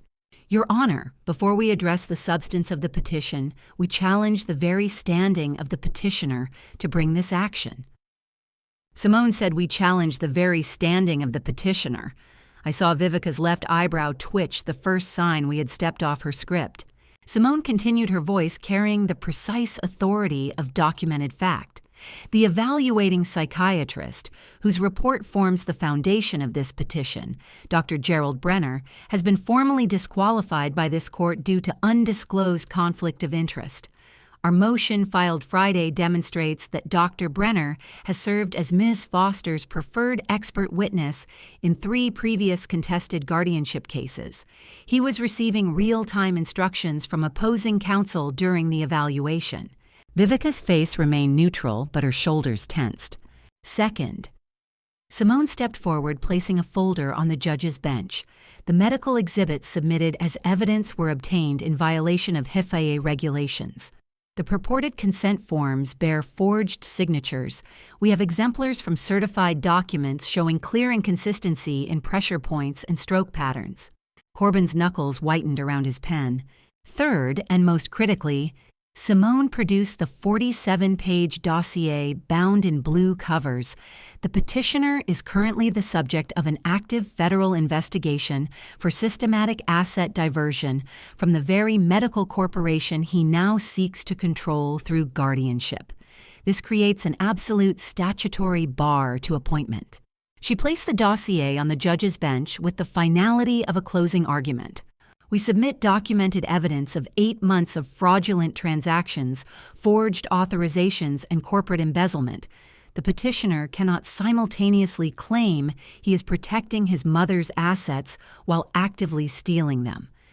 Federal authorities have issued this sealed letter confirming the investigation's scope. The envelope bearing the FBI seal landed on top of the dossier like an exclamation point. Vivica's face drained of color. Not dramatically, just a subtle shift from confident attorney to someone recalculating odds in real time. Corbin stared at the documents on the judge's bench as if they'd materialized from another dimension. Judge Morrison opened the sealed letter, read it in silence, then reviewed the first 10 pages of the fraud dossier with the methodical attention of someone who understood exactly what he was looking at. A lie is a house built on sand. The taller you build it, the more spectacular the collapse when the tide comes in. Finally, the judge looked up. His expression had shifted from judicial neutrality to something harder. "Does the defense possess any further documentation regarding the structural validity of the petition?" "Yes, Your Honor," Simone said calmly. "We have DNA evidence trust documents and testimony that addresses the biological foundation of the petitioner's claims. But given the statutory bar created by federal investigation, we believe that may be unnecessary." The judge closed the folder carefully. 15-minute recess. I need to review these filings. Counsel will remain available." He slammed the gavel down with the sharp crack of wood against wood, the sound of authority reasserting itself. As Corbin walked past my table toward the corridor, I didn't look at his face. but I heard his footsteps sharp, uneven, and entirely stripped of the confidence he walked in with. What happened in that marble corridor during those 15 minutes would fracture the alliance between Corbin and Vivica beyond repair. The marble corridor outside courtroom 710 became a stage the moment the doors closed behind us. 15 minutes, that's what Judge Morrison had granted for recess. 15 minutes for opposing counsel to regroup for spectators, to stretch for the truth, to do what it does best when lawyers stop performing, emerge in the unguarded moments between acts. Corbin's footsteps had carried him past our table and through those heavy oak doors, with the uneven rhythm of someone whose carefully constructed world had just developed stress fractures. Now Simone and I stood near the tall windows overlooking Foley Square, ostensibly reviewing documents, actually watching the drama unfold 20 feet away. Corbin and Vivica stood in the center of the corridor, their voices low, but their body language screaming. The marble acoustics made private conversation impossible. Every syllable echoed, though the specific words remained indistinct. Other attorneys and litigants from adjacent courtrooms gave them wide berth, recognizing the particular tension of people whose alliance is dissolving in real time. Vivica's arms were crossed, defensive. Her face carried that professional mask she wore so well, but her shoulders were rigid. Corbin's phone buzzed. He pulled it from his pocket without breaking eye contact with Vivica, glanced at the screen, and I watched the color drain from his face. Not gradually. Not with the slow fade of embarrassment or mild concern. This was instantaneous transformation, visible even from 20 feet away across polished marble. Courtroom tan to ashen gray in 3 seconds flat. He stared at the phone, read something, read it again. His jaw went slack. Vivica said something sharp. A question, probably. What is it? What's wrong? Corbin looked up at her with an expression I'd never seen in 5 years of marriage, raw, undiluted panic. Then his face twisted into something uglier. He thrust his finger toward her face, not touching, but close enough to violate every social norm about personal space. His voice rose above conversational level, not shouting exactly, but loud enough that the words, "You don't understand," and "they know," carried across the corridor with crystalline clarity. Vivica stepped back. Her professional composure cracked just slightly, a micro-expression of genuine alarm before she smoothed it away. Above them, mounted discreetly in the corner where ceiling met, while a high-definition security camera tracked their interaction. Its red indicator light blinked steadily. Simone's fingers moved across her phone screen with practiced speed. "Filing digital preservation order," she murmured without looking up. That footage could be invaluable. I'd spent 26 years reading Corbin's face across dinner tables during school conferences, through hospital waiting rooms. I knew his tells the jaw clench when clients pushed back the slight head tilt when he was calculating numbers, the half smile that preceded a successful negotiation. But standing in that corridor, watching his skin go from courtroom tan to ashen gray, in the space of 3 seconds, I was looking at a stranger. This wasn't anger. It wasn't even fear. It was something closer to dread, the kind that comes when a carefully constructed world realizes it's about to collapse. Whatever that text message said, it didn't come from his mistress or his lawyer or anyone in that courtroom. It came from somewhere he'd forgotten to watch. And he knew in that moment that someone was coming for him. The bailiff opened the courtroom doors. "All parties, please return. Court is resuming." Corbin pocketed his phone with shaking hands. Vivica's expression had gone carefully neutral, the look of someone recalculating odds and not liking the new math. Back in the courtroom, Judge Morrison reviewed his notes in silence for what felt like an hour, but was probably 90 seconds. Finally, he looked up. Given the complexity of the documentary evidence submitted by the defense and the serious allegations contained therein, this court orders a 1-week continuance. Both parties will submit to forensic document review by a court-appointed examiner. Additionally, given the biological relationship questions raised, both petitioner and respondent will provide samples for parentage declaration testing through an approved laboratory. His gavel struck with finality. We reconvene Monday, December 2nd, 9 o'clock. Counsel will make themselves available for preliminary conferences as needed. The press was waiting on the courthouse steps. Cameras, microphones, reporters who'd caught wind that this wasn't just another family dispute, but something involving federal investigations and $40 million. I kept my answers brief, dignified. I have confidence in the judicial process. The truth will emerge in due course. Mrs. Foster, how do you respond to your son's claims about your mental capacity? With documentation and patience. Is it true the FBI is investigating? That's a question for federal authorities. Simone guided me down the steps with the practiced efficiency of someone who'd shepherded clients through media gauntlets before. Her car was parked 2 blocks away. We walked in silence through November sunshine that felt too bright for the day we'd just experienced. The car smelled like leather and Simone's peppermint tea. Outside November afternoon, light slanted across the courthouse steps where other cases were concluding, other families fracturing or mending in the shadow of institutional justice. A woman in a blue coat descended the steps alone, tissues balled in her fist. A man in a suit checked his phone, smiled, made a victory call. The civil courts processed human disaster with the same bureaucratic efficiency. Regardless of outcome, forms filed, orders signed, lives redirected through marble corridors and oak-paneled rooms. I'd become one of thousands, my particular grief just another case number in the system. Except someone had been watching Corbin's accounts for 6 months. Someone who didn't answer to Judge Morrison or any civil authority. And that suggested my particular disaster might be larger than I'd understood. Simone's phone rang. Unknown number, she answered on speaker. Ms. Sinclair. A male voice professional measured. I represent parties who have been monitoring certain financial activities related to your client's case. We'd like to schedule a meeting, tomorrow morning if possible. Who is this? Simone asked. We operate from a lower Manhattan office. We don't answer to civil courts. We've been tracking the relevant accounts for approximately 6 months. I believe we have information that would be mutually beneficial to discuss. 6 months. Before I'd even filed. Before the anniversary party. Before any of this had become public. What agency? Simone pressed. Tomorrow morning, 9 o'clock. I'll text the address. The call ended. Simone set her phone down on the console between us with the careful precision of someone handling evidence.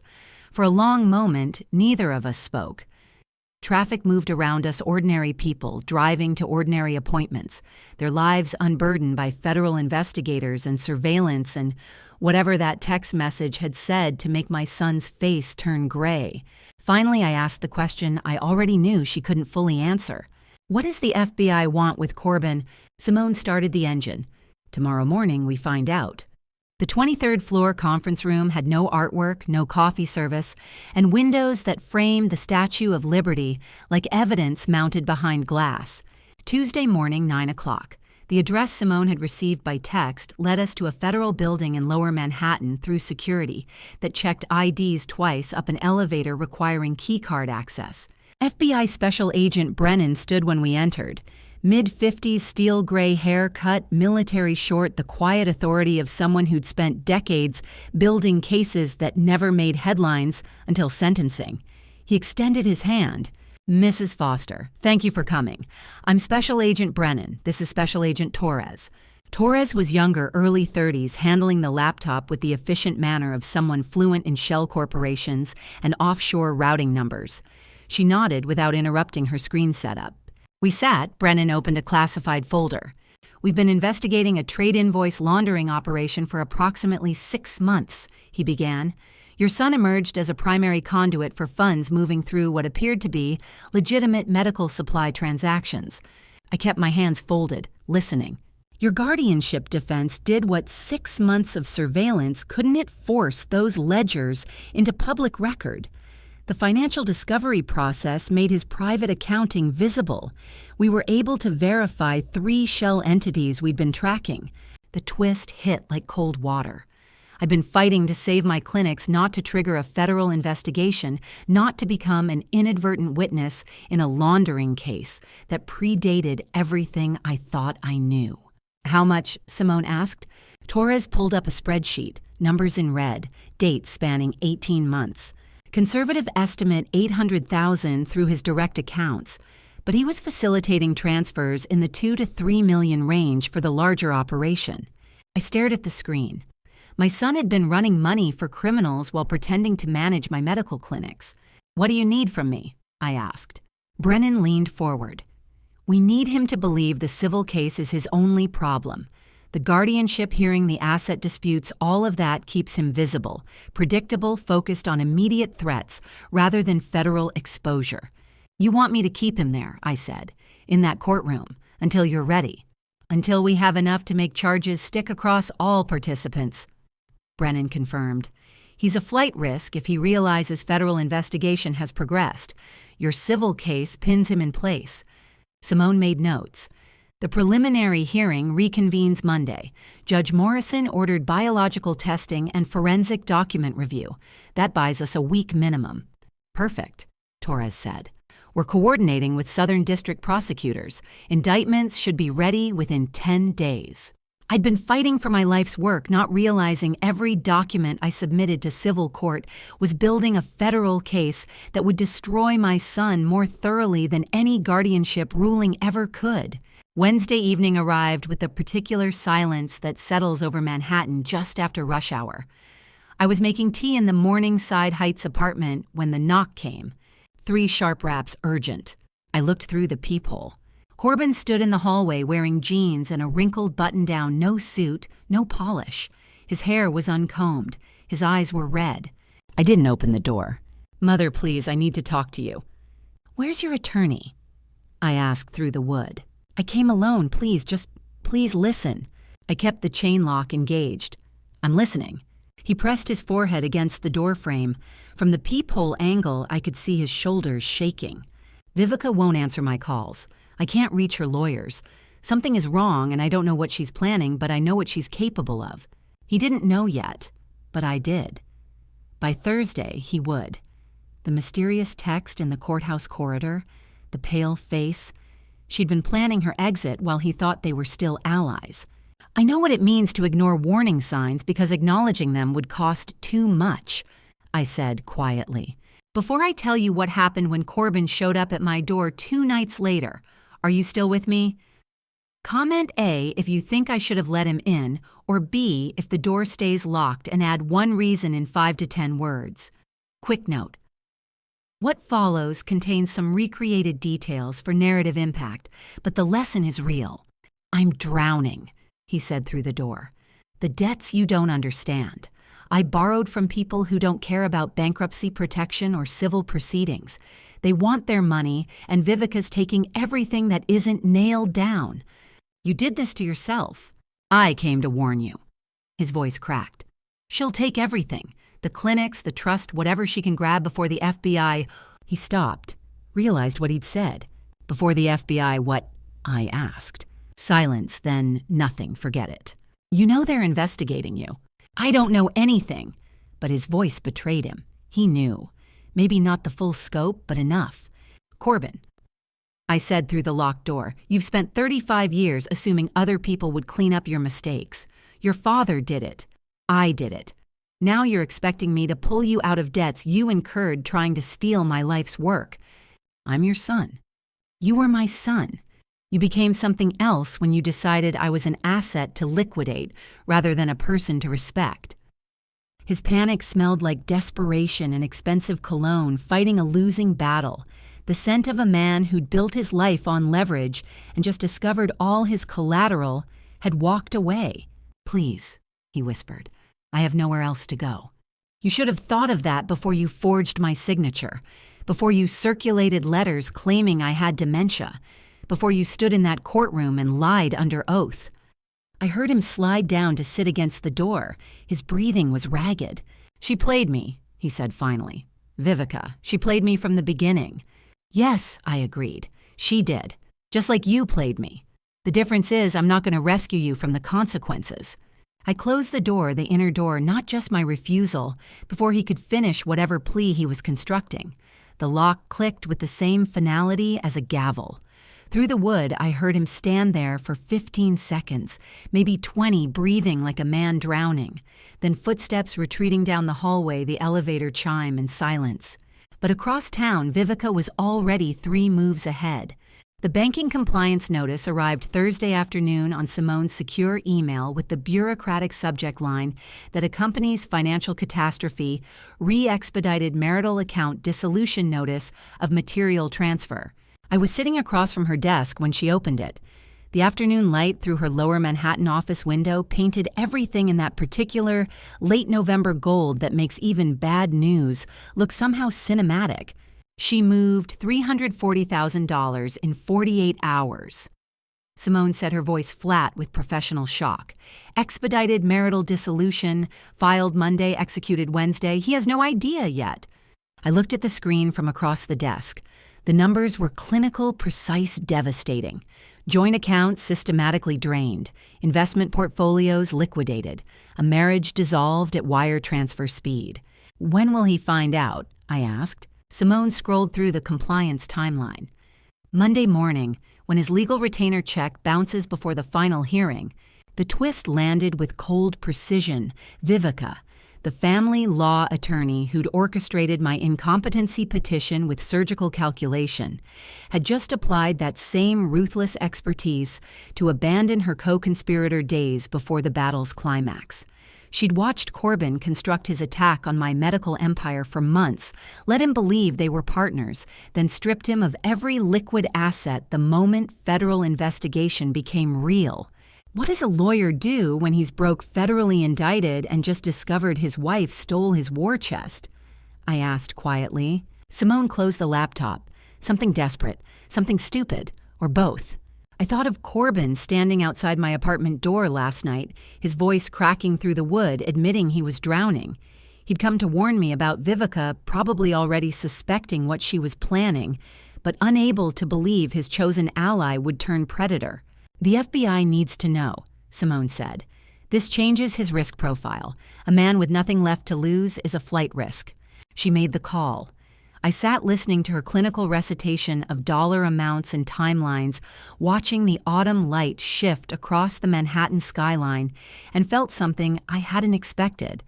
A hollow, complicated pity for the son who'd tried to destroy me, only to discover his co-conspirator was 3 moves ahead. What does betrayal look like when it's your own move being used against you? When the woman you chose applies your same playbook and leaves you holding nothing but federal charges and empty accounts? Sunday evening arrived with the particular quiet that precedes irreversible change. The final hearing was scheduled for Monday morning, 9 o'clock sharp, and Simone had requested that all of us, everyone who'd spent the past 6 weeks building this defense from rubble, meet one last time to review the evidence sequence. I arrived at her office at 7. The conference room smelled like coffee and old law books and the faint electrical hum of equipment that had been running too long. Dr. Hampton was already there, his leather portfolio open on the polished table. Simone stood at the window, her reflection ghosted against the darkening cityscape. The door opened again. Celeste Callahan, 52, veteran nurse at the 3rd clinic location, and the first student I'd trained 3 decades ago, walked into the conference room carrying a small wrapped package and the weight of having risked everything to leak evidence of Corbin's fraud. I'd known her name for weeks, the anonymous source who'd sent those damning emails, but this was the first time she'd stepped out of the shadows. "Mrs. Foster?" she said quietly. There were tears in her eyes. I stood, crossed the room, pulled her into an embrace that held 30 years of mentorship and 6 weeks of silent courage. "Thank you," I whispered, "for everything." We sat. The 4 of us, myself, Simone, Dr. Hampton, Celeste, assembled around that conference table for the first time as a complete unit. The War Council finally gathered in full formation. The biological tests confirm what we suspected. Dr. Hampton said, his voice carrying the gravity of 7 years, holding secrets. Tomorrow there's no hiding from it. Simone distributed the final evidence binders, federal banking fraud documentation, clinic embezzlement timelines, the corrupted psychiatrist's disciplinary record. The courthouse corridor security footage showing Corbin physically threatening Vivica, the trust documents Thomas had locked away 7 years ago, and the DNA exclusion results proving I was not Corbin's biological mother. Tomorrow morning, Simone said, everyone who matters will know the truth. Are you ready? I started to answer. Then Celeste reached into her bag and placed a small velvet box on the center of the table. This was in his safe, she said quietly. Third drawer behind the Rolex boxes. It belongs to you. I knew what it was before I opened it. The jade brooch sat against faded white silk exactly as I remembered from the morning Corbin had dismissed it as costume jewelry worth less than the anniversary flowers, my grandmother's heirloom, the cool green stone she'd worn every Sunday before church, proof that some things survive everything. The jade was cool against my palm exactly as I remembered from watching my grandmother fasten it at her collar before Sunday service 4 generations of women who'd survived worse than unfaithful children, and now it was back where it belonged. I couldn't speak. The weight was impossibly light, but what it represented, the systematic theft of my identity, my history, my belonging, all casually locked in a drawer next to luxury watches, made my throat close. He took everything that mattered, Celeste said, but I got this back. Dr. Hampton's hand found mine across the table, steady, warm, the way Thomas's used to feel. Tomorrow. Simone said, her voice quiet but absolute. We take the rest back. We reviewed the final sequence. Entry order for evidence. Witness testimony structure. The moment Dr. Hampton would take the stand with the biological records. The instant the courtroom would learn that the son, trying to declare his mother incompetent, wasn't her son at all, not by blood, only by a 35-year lie of love. We finished at 9. Dr. Hampton left first, then Celeste, each with assignments for tomorrow's battlefield. I stayed behind with Simone while she locked the evidence files in her safe. Sleep tonight, she said. Tomorrow is going to be long. I slipped the brooch into my jacket pocket where it rested against my ribs like a talisman. Tomorrow morning, Judge Morrison's courtroom would hear everything: the federal investigation, the biological tests, the offshore accounts, the corridor security footage. Tomorrow, Corbin would walk in expecting a civil hearing and discover he'd already lost 3 different wars. He would find out about the money Monday morning, 30 minutes before the hearing began. Monday morning arrived cold and clear, the kind of November day that made Manhattan look crystalline and unforgiving. Corbin discovered what Vivica had done at 8:30, I know, because Simone received the call from his attorney's office requesting emergency continuance due to unforeseen financial complications that impact counsel retention. Judge Morrison denied it within minutes. The hearing would proceed as scheduled. Courtroom 710 was standing room only by 9:15, the gallery packed with observers who'd followed the case through 6 months of motions, 2 continuances, and enough procedural warfare to fill 3 bankers' boxes that now sat stacked beside Simone's table. I sat at the defense table with the jade brooch in my jacket pocket, its cool weight pressing against my ribs like a promise. Dr. Hampton sat in the first row behind me, his leather portfolio closed. Celeste sat 3 seats down, hands folded in her lap. The people who'd spent 6 weeks building this defense from rubble. Across the aisle, Corbin sat next to his attorney, but everything about him looked different from the preliminary hearing 3 weeks ago. The tailored suit was the same, but his shoulders were hunched. His skin carried a grayish pallor that no courtroom lighting could explain. His eyes kept drifting toward Vivica, seated 2 rows back on the petitioner's side, and every time she refused to meet his gaze, her attention fixed on her phone with the deliberate intensity of someone pretending not to notice. All rise. Judge Morrison entered with the measured pace of someone who'd presided over enough family court warfare to recognize when a case had metastasized into something uglier.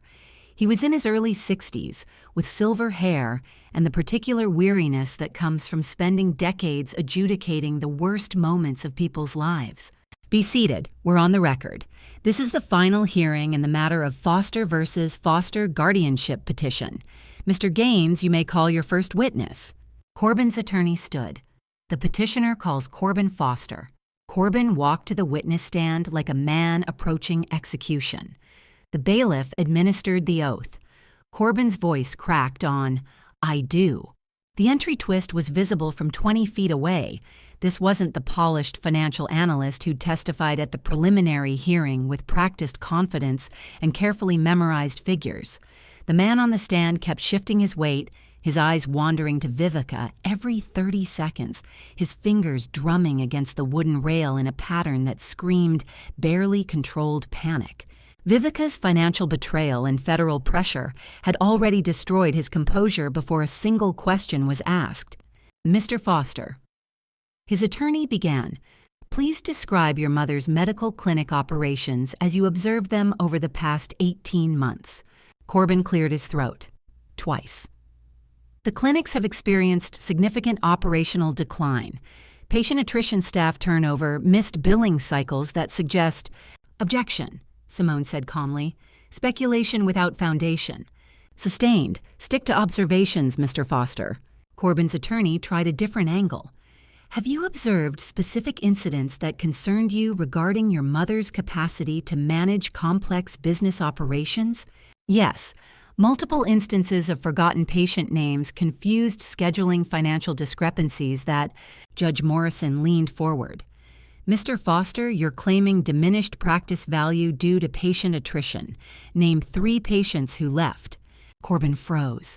His eyes went wide, then darted to his attorney, who gave the smallest shake of his head, a warning not to fabricate, perhaps, or simply acknowledgement that there was no good answer. "I'd need to check records for specific 3 names, counselor. You testified under oath that you have direct knowledge of operational decline. Surely you can recall 3 patients who transferred care." The silence stretched for 5 full seconds. "Sarah, Brennan," Corbin said finally. "Michael Davison. They transferred care in September." Simone didn't look up from her legal pad. She made a single check mark and slid a printed registry sheet toward me. 2 names highlighted in yellow, neither Sarah Brennan nor Michael Davison, appeared anywhere in our patient database. They didn't exist. I'd spent 26 years watching Corbin perform for clients, for judges, for colleagues who thought his confidence meant competence. But I'd never seen him like this, stripped of his armor, fumbling through testimony like a first-year associate who'd forgotten to prepare. The man who'd orchestrated a 47-page incompetency petition was now inventing patient names on the stand, and everyone in the room could see it.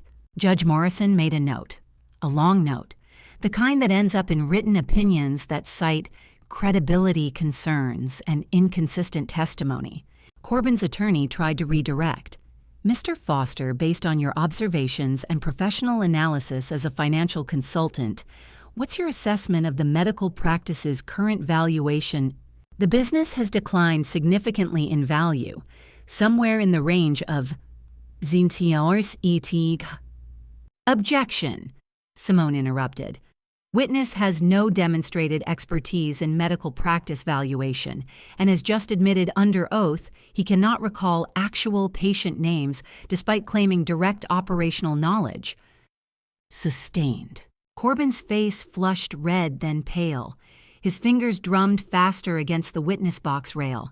Across the aisle, Vivica's attention remained fixed on her phone, her expression carefully neutral, the look of someone who'd already filed her mental divorce and was simply waiting for the paperwork to process. The testimony continued for another 20 minutes, each answer digging the hole deeper. Corbin contradicted his preliminary hearing testimony twice. He couldn't provide documentation for claims he'd made in the original petition. When asked about specific clinic locations, he mixed up addresses. Finally, his attorney said, "No further questions." Judge Morrison looked across the courtroom. "Does the defense wish to respond to Mr. Foster's testimony?" The jade brooch pressed against my ribs through jacket fabric, cool and solid as truth. 4 generations of women who'd survived men, who lied to their faces.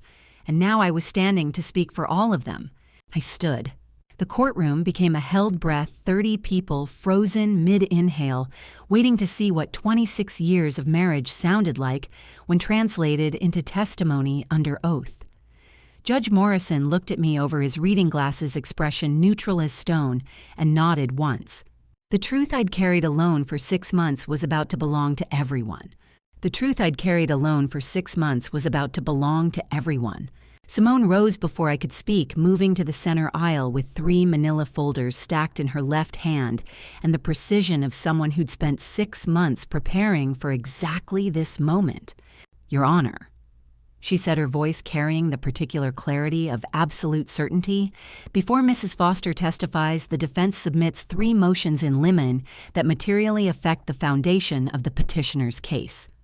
Judge Morrison gestured for her to proceed. Simone opened the first folder. First opposing counsel's medical expert, Dr. Gerald Brenner, has undisclosed financial interest in the petitioner's business operations. Conflict of interest disqualifies his testimony and all exhibits derived from his examination. She slid documentation across to the bailiff. Bank transfer records, corporate registration showing Brenner as silent partner in one of Corbin's shell consulting firms. The kind of conflict that didn't just undermine testimony, it invalidated entire evidentiary foundations. Corbin's attorney started to object, then stopped. His face said he hadn't known. Second, Simone continued opening folder 2. Exhibits C through H contain patient data obtained without HIPAA-compliant authorization. Mrs. Foster never consented to medical record disclosure. The exhibits are inadmissible and must be stricken from the record. Judge Morrison made notes, long notes. Simone opened the third folder. "Finally, Your Honor, this sealed letter from federal authorities documents an active investigation relevant to the petitioner's standing and creates statutory bar to any asset transfer pending investigation outcome." She handed the FBI letter to the bailiff. The twist landed with bureaucratic finality. The federal criminal dimension was now officially part of the civil proceedings, creating legal barriers that no family court petition could override. Judge Morrison broke the seal, read the letter in silence. His expression remained neutral, but I caught the slight tension in his jaw, the tell of someone who'd just realized a guardianship case had metastasized into something requiring federal coordination. "The court acknowledges receipt of federal notification," he said carefully. "Mr. Foster, did you know about this investigation?" Corbin's voice came out strangled. "I know. There's been a misunderstanding about some business transactions that—" "We'll address that through appropriate channels," Judge Morrison cut him off. "For present purposes, the statutory bar is in effect. Proceed, Mrs. Sinclair." Across the aisle, Vivica's jaw tightened. Her fingers moved across her phone screen beneath the defense table, quick, deliberate movements that suggested messages being sent with practiced efficiency. To her banker, maybe. Her own attorney. Whoever was helping arrange her exit strategy from a sinking ship. Watching Vivica's fingers move across that phone screen, texting someone, maybe her banker, maybe her lawyer, maybe whoever was waiting for her in whatever country didn't have extradition treaties, I recognized the body language of someone already halfway out the door. Corbin glared at her. She refused to meet his eyes, her attention fixed on her phone with the cold focus of someone who'd already written off a bad investment. "Your Honor," Simone said, "the defense calls Dr. Leland Hampton." Corbin's face went slack. His eyes tracked Dr. Hampton as he stood from the gallery, walked through the gate, approached the witness stand. The realization was visible. His mother's longtime physician wasn't just a spectator. He was an active participant in her defense. The bailiff administered the oath. Dr. Hampton's voice was steady, carrying the weight of 7 years holding secrets. "Dr. Hampton," Simone began, "how long have you served as Mrs. Foster's physician?" 34 years, since before her son was born. "And in that capacity, do you hold any medical records or documentation relevant to this proceeding?" "I do." Dr. Hampton placed 2 sealed manila envelopes on the rail before him. "I hold 2 files under testamentary directive from Mrs. Foster's late husband, Thomas Foster, executed in 1989. The first contains sealed adoption records from Brooklyn Family Court. The second contains court-mandated DNA panel results completed 3 weeks ago by Acugenics Laboratory state-certified facility with unbroken chain of custody." The courtroom went absolutely silent. Not the held-breath silence from earlier, but something deeper.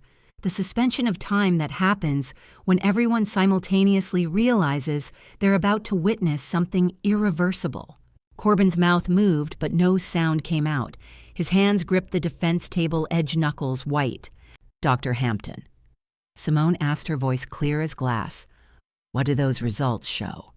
Dr. Hampton looked at Corbin for 3 full seconds, not with anger, not with triumph, but with something closer to professional regret. "They dissolved the petition." Corbin's face, when Dr. Hampton mentioned adoption records, all color draining in 3 seconds, flat skin, going from courtroom tan to morgue gray, as 34 years of carefully maintained fiction met a 78-year-old doctor holding sealed files and a subpoena. "Explain," Judge Morrison said, leaning forward. Dr. Hampton opened the first envelope with careful precision.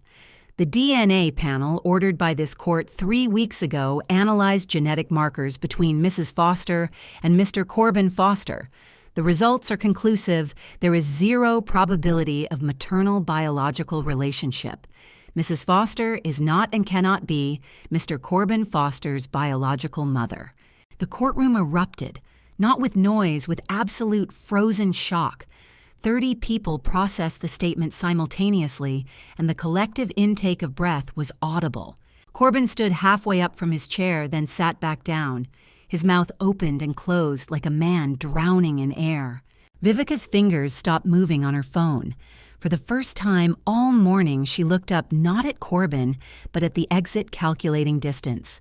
"Objection," Corbin's attorney managed. "This is the premise of the petition doesn't require biological relationship. Legal guardianship applies to—" "Overruled," Judge Morrison said. "The witness will continue." Dr. Hampton held up the second envelope. "The adoption records document that Corbin Foster was placed with Thomas and Irene Foster through Lutheran Children's Services on April 14, 1989. He was 3 months old. The biological mother's parental rights were terminated under sealed proceeding. The biological father is documented in these records, but was never involved in placement. And Mr. Foster was never informed of his adoption status," Judge Morrison asked. "Not to my knowledge. The decision to withhold that information rested with his adoptive parents. I watched Corbin's face as he heard for the first time that the 35 years of his life had been built on a foundation he'd never known existed, that the woman he was trying to declare incompetent wasn't his mother by blood, only by choice, only by a love he'd tried to weaponize into legal currency. Dr. Hampton's 4 words hung in the air like a verdict already written. They dissolved the petition. And Judge Morrison leaned forward, reading glasses, catching the overhead fluorescence. "Dr. Oy," he said, "I'll need you to elaborate on that statement." Dr. Hampton's hand rested on the sealed manila envelope containing 35 years of truth. The adoption records were about to become public record. Dr. Hampton broke the seal on the manila envelope with the careful deliberation of someone who understood that some truths once released could never be recalled. He extracted a document printed on official laboratory letterhead, the kind with security watermarks and certification stamps that proclaimed institutional authority. He adjusted his reading glasses and began. The Acugenics Forensic Panel analyzed 16 genetic markers using samples collected under court supervision with a documented chain of custody. The analysis compared maternal DNA from Mrs. Irene Foster against paternal DNA from Mr. Corbin Foster. He paused. The courtroom held its breath. The probability of biological maternity between Irene Foster and Corbin Foster is 0.00%. They are not biologically related. The twist landed like a physical blow. 0.00%, 4 syllables that dissolved 35 years of constructed identity, 17,000 mornings of maternal performance, every birthday cake and school conference, and proud graduation photograph rendered simultaneously true and false in the space of a single courtroom sentence. Corbin surged from his chair, knocking it backward. The crash echoed off marble walls. "That's impossible." His voice cracked with volume and panic. "Those tests are wrong. She's lying. This is fraud someone tampered with." Judge Morrison's gavel struck 3 times sharp as gunshots. Mr. Foster, sit down immediately, or I will have you removed from this courtroom. Corbin didn't sit. He stood frozen, chest heaving, staring at Dr. Hampton like a man watching his entire reality collapse in real time. His attorney pulled at his sleeve, whispering urgent instructions that went unheard. The laboratory is state certified. Dr. Hampton continued, his voice steady despite the chaos. The samples were collected by court-appointed medical staff. The results have been peer-reviewed and certified. There is no error. You're lying, Corbin whispered, but the conviction had drained from his voice. You're all lying. She's my mother. I know who I am. The gallery erupted in murmurs. Judge Morrison struck the gavel again. Order. I will have this courtroom cleared if necessary. I stood. The jade brooch pressed against my ribs through jacket fabric, cool and solid as truth.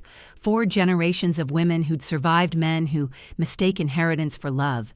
And now I was standing to speak the words I'd carried alone, since Reagan was president. Every eye turned toward me. Simone touched my arm gently. A silent question. Are you sure? And I nodded once. Your Honor. I said, my voice carrying across the sudden silence. May I address the court? Judge Morrison studied me for 3 long seconds. Proceed, Mrs. Foster. I turned to face Corbin directly. Not the judge, not the gallery, not the court reporter documenting every word for permanent record. Just my son, the boy I'd raised, the man who'd tried to destroy me, the child who'd never known the truth about where he came from. You are my son, Corbin, I said, and my voice didn't shake. But not my blood. His face went white. Brooklyn Lutheran Orphanage, January 1989. Your father and I were told we couldn't have children a medical certainty after years of trying. We applied through Lutheran Children's Services. 6 months of home studies, background checks, interviews that felt like interrogations. The courtroom was absolutely silent. 30 people frozen in place listening to a secret kept for 35 years. They called us on a Tuesday afternoon, said they had an infant boy, 3 months old, healthy, beautiful. The biological mother's rights had been terminated under sealed proceeding. The biological father was never involved in placement. Corbin's mouth opened-closed. No sound came out. We drove to Brooklyn that evening. The intake coordinator brought you out wrapped in a blue hospital blanket. You weighed 13 pounds. You had dark eyes, and your tiny fingers gripped my thumb with surprising strength. I could see it so clearly, the sterile intake room, the social worker's kind smile, Thomas's hand warm on my shoulder as I held our son for the first time, the weight of him, the warm bundle of possibility. Your father wanted to tell you when you were old enough to understand. He believed you had a right to know where you came from. But I was afraid you'd feel like you didn't belong, afraid the truth would make you love us less. So I made him promise to wait, and then he died, and the secret became mine, alone to carry. Corbin's attorney was standing now, objecting something about relevance, admissibility, prejudicial testimony, but Judge Morrison waved him silent. Let her speak. I kept that secret for 35 years to protect you. I continued, my voice steady despite the tears I refused to shed. To give you a childhood without questions, to let you grow up believing you belonged somewhere without doubt. Every birthday, every graduation, every moment I called you my son, that was true. The love was real. The choice to raise you was deliberate. The only lie was biology. I took a breath. The air in the courtroom tasted like dust and old wood and the particular staleness of institutions where human lives are adjudicated. But your greed brought us here. Your decision to declare me incompetent so you could steal what your father and I built together. Your willingness to destroy my reputation, my clinics, my freedom, all for money you didn't earn. You forced this truth into public record. The adoption was private. This revelation is your choice, not mine. The words hung in the courtroom air like smoke after a gunshot. Brooklyn Lutheran Orphanage, January 1989. 3 months old, and Corbin's face registered every stage of grief in 10 seconds. Denial freezing his features, rage flushing his skin red, bargaining in his open mouth searching for words, and finally collapse as his knees buckled and his attorney caught his arm. "The truth doesn't bargain," I said quietly, "and it doesn't apologize. You are my son because I chose you. I loved you when you had nothing to give me but need, and you repaid that love by trying to have me declared mentally incompetent so you could liquidate everything I built." Across the aisle, Celeste was crying silently into her hands, her shoulders shaking. Dr. Hampton's eyes were wet. Even Simone looked away, her jaw tight with emotion. Vivica's fingers moved frantically across her phone beneath the defense table, typing with the focused urgency of someone arranging immediate departure. But Judge Morrison wasn't finished yet. Vivica stood before the gallery, noise subsided her posture, carrying the ice-cold professional composure of someone who'd already moved 3 steps ahead, while everyone else was still processing the last revelation. "Your Honor," she said, her voice clear and devoid of emotion, "I formally withdraw as counsel for the petitioner effective immediately. I am independently represented and have entered voluntary cooperation with the U.S. Attorney's Office regarding financial diversions from marital accounts and corporate assets." The twist landed with surgical precision. Vivica, who'd orchestrated the incompetency petition with calculated expertise, was publicly abandoning Corbin and cooperating with federal prosecutors, leaving him legally defenseless at his most vulnerable moment. Corbin spun in his chair to face her, his expression raw with shock. "What are you doing, Vivica?" She didn't look at him. Her gaze remained fixed on Judge Morrison with professional detachment. "I have a statutory duty to report fraud," she continued. "My counsel has advised full compliance with federal investigation. I will make no further statement at this time." "You snake!" Corbin surged halfway out of his chair. "You planned this from the beginning, you—" Judge Morrison's gavel struck 3 times, each blow sharp as a gunshot. "Mr. Foster, one more outburst and you will be held in contempt. Sit down, now." Corbin's attorney pulled him back into his seat with desperate force.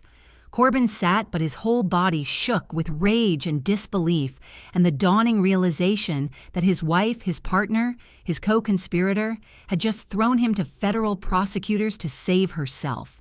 Vivica collected her briefcase and walked toward the exit without backward glance, her heels clicking against marble with the steady rhythm of someone who'd already booked her flight.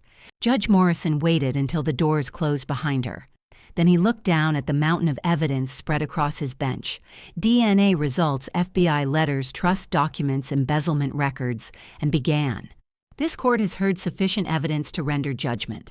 The petition for guardianship is dismissed with prejudice.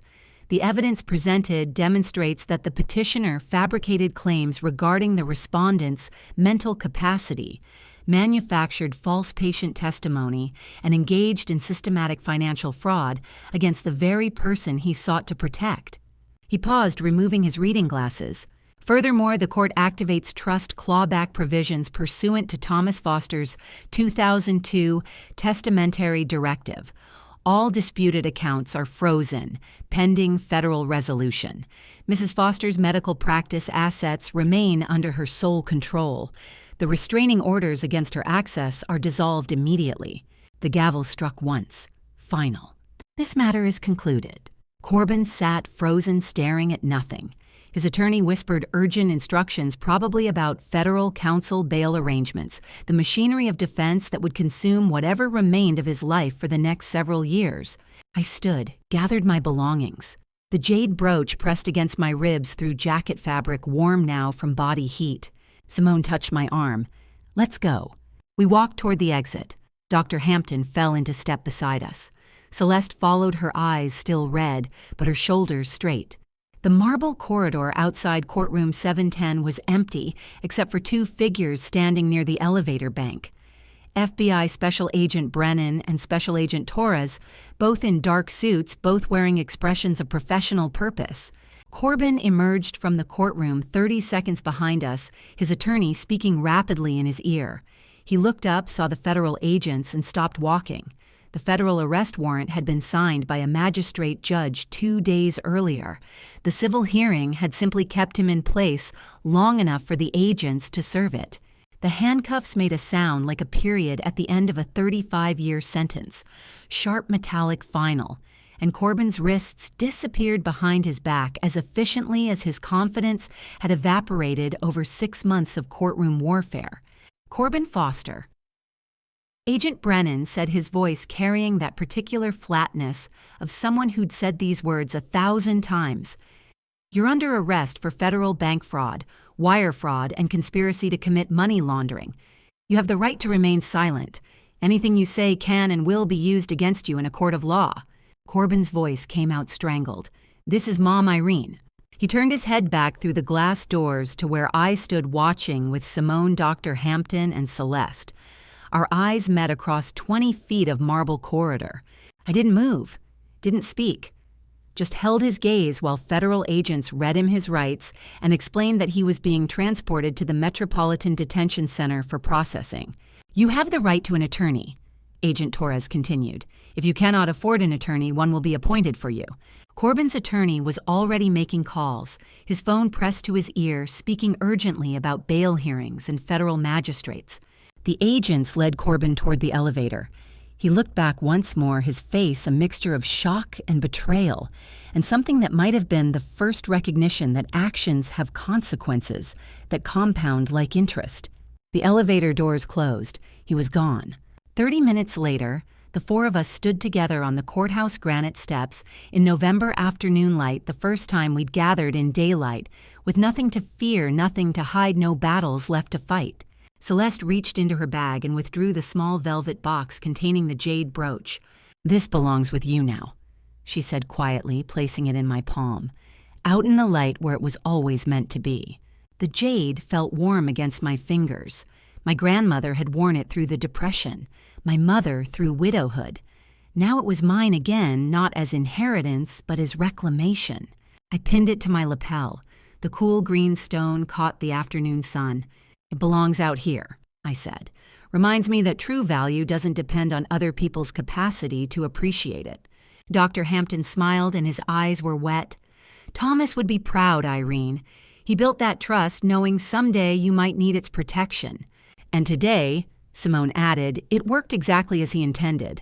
I looked out over the sprawling chaos of Manhattan, 8 urgent care clinics worth $40 million, a Morningside Heights apartment, bought with honest money, 3 decades of work that nobody could take from me now. The November wind carried the smell of roasted chestnuts from a vendor on the corner, the particular urban perfume of car exhaust and coffee and possibility. The jade felt warm against my lapel after years locked in darkness, 4 generations of women who'd worn this brooch through wars and depressions and losses that made betrayal look like a minor revision. And now it was mine again, to wear in daylight without asking anyone's permission. Simone touched my elbow, her expression shifting from victorious to curious. "There's someone who wants to meet you," she said quietly. I looked at her. "Who?" "Someone who's been watching from the beginning." Chapter 6 would reveal who'd been watching all along. Someone who's been watching from the beginning turned out to be myself, the version of me who'd existed before the anniversary party, before locked doors and frozen accounts, the woman I'd forgotten while learning to survive. Simone had meant it philosophically. The courthouse steps had marked the moment I could finally meet her again. But first, there was one conversation left. I requested the prison visit myself, which surprised Simone until I explained that some conversations require looking through scratched glass to understand what was always distorted. The Metropolitan Detention Center in Brooklyn rose against the gray sky federal concrete razor wire buildings constructed to contain rather than shelter. 2 weeks since the verdict. 2 weeks since Corbin had walked out of courtroom 710 in handcuffs. The visitation room smelled like industrial disinfectant losing a slow battle. Metal chairs bolted to linoleum, scratched plexiglass, phones that crackled with interference. Corbin appeared in gray scrubs, his frame smaller than I remembered. His hair was uncombed. His hands shook when he picked up the phone. "Why are you here?" His voice came through tinny and distant. "To hear what you need to say." He laughed without humor. "Everything is gone. My reputation, my freedom. Vivica won't take my calls. My attorney says 8 to 12 years with cooperation." "I know." Dexter Valdez's attorney visited yesterday. "The $800,000 I borrowed it didn't disappear when the FBI arrested me. Interest compounds at 18% annually. No bankruptcy protection for illegal debt. When my sentence clears, I'll have nothing. I'll spend the rest of my life paying a ghost." The scratched plexiglass between us was clearer than any view I'd had through the years of our family life. Together, distortion made visible barriers, acknowledged the truth of distance, finally matching its reality. You weren't drowning, Corbin. You were gambling. With money you didn't have, using my clinics as collateral for debts you built through your own greed. "I'm your son." "You are, that's why I'm here. But being my son doesn't mean I rescue you from the consequences you engineered. Do you still see me as your son? I see you as the child I chose, the boy I raised, and the man who decided I was an asset to liquidate rather than a person to respect. All of those things are true simultaneously. That is your inheritance, not money, not clinics. The knowledge that love and consequences can coexist without contradiction." The guard announced 5 minutes later. "That is your true beginning," I said. "Not the orphanage, not the adoption. The moment you understand that debt, financial, moral, emotional, always comes due." I hung up. I walked out without looking back. 2 days later, Simone cataloged the aftermath with the precision of someone who'd watched consequences compound for 30 years. Vivica's cooperation saved her from detention, but the Bar Association moved independently. License suspended pending disbarment. The $340,000 she'd moved sat frozen under federal forfeiture. Quinton Sherwood, the shell company broker Corbin had used to route 8 months of stolen clinic revenue, received a grand jury subpoena. Real estate fraud conspiracy, falsified documents. His attorney requested immunity. Prosecution denied. "How long until they practice again?" I asked. "Neither will practice law in New York in our lifetime," Simone said. "And us? Your clinics are yours. The clawback is complete." Celeste returned to Clinic 3 as head nurse, with a raise I suggested you'd approved. I smiled. "Consider it approved." Walking Manhattan's December streets afterward, I understood every actor in this drama was facing their harvest. Corbin counting debt, Vivica counting years, Quinton counting subpoenas. The final accounting wasn't about money at all. Freedom has a texture no one warns you about. It was mornings waking without fear of locked doors, afternoons reviewing patient charts without wondering who was stealing from accounts I couldn't access, evenings sleeping in an apartment I had chosen. Ordinary moments that felt extraordinary after 6 months of living like a refugee in my own city. The second visit to the Metropolitan Detention Center came 3 weeks after the first. This time, Corbin's opening question had nothing to do with lawyers or loan sharks. He picked up the phone and asked the only thing that still mattered to him. Who was my biological father? Mid-December, Friday afternoon. The visitation room was half empty, the institutional disinfectant smell sharper in winter when windows stayed sealed. "Dr. Hampton holds those records," I said. "Sealed under directive from your adoptive father." "But you read them the night before you testified." "I did. And it changed nothing about the 35 years of love I gave you. But it explained things I'd wondered about for a long time." "Tell me," Corbin said. "No." His hand pressed flat against the plexiglass. "You owe me that much." "I owe you nothing, Corbin. I gave you 35 years of complete devotion. You repaid that by trying to have me declared incompetent so you could liquidate everything I built. The debt between us is settled." He pulled his hand back slowly. "When you're truly ready to understand your own path," I said, "instead of finding someone else to blame for the road you chose, ask Dr. Hampton. He'll know when you're ready. He's held those records the same way he held your father's trust, waiting for the moment when truth serves healing instead of harm. Corbin's jaw tightened. That's not fair. Fair disappeared the moment you forged my signature. Fair disappeared when you stood in that restaurant and called me incompetent in front of 30 people. You don't get to invoke fairness now. I stood. Will you come back? His voice dropped to something small and unguarded. Visit again. I looked at him. Gray scrubs hunched shoulders, the posture of someone who had finally stopped performing and had nothing left beneath the performance. I will think about it, I said. That's the most honest answer I have today. I hung up the phone and walked toward the exit without looking back. Monday morning, 3rd week of December. I stood outside foster clinic number 3 for 30 seconds before going in, just looking at the brass nameplate my father had installed 40 years ago. Foster Urgent Care, established 1984. Celeste was waiting inside her face bright. Welcome home, Dr. Foster. It felt like home. I hadn't been certain it would.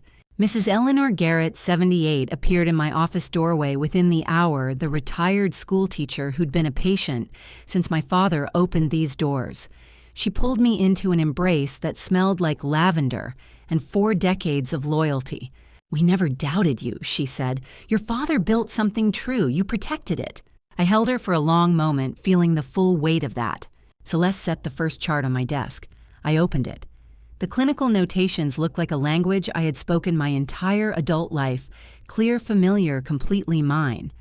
The jade brooch rested beside the chart, its green surface catching December light through windows overlooking the street below.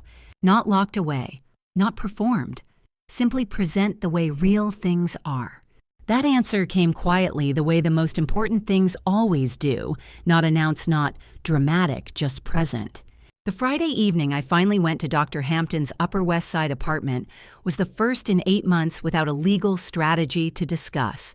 Just firelight red wine and the yellowed birth certificate he'd been holding since 1989. His apartment smelled like old books and pipe tobacco, and the particular comfort of spaces inhabited by people who'd earned their peace.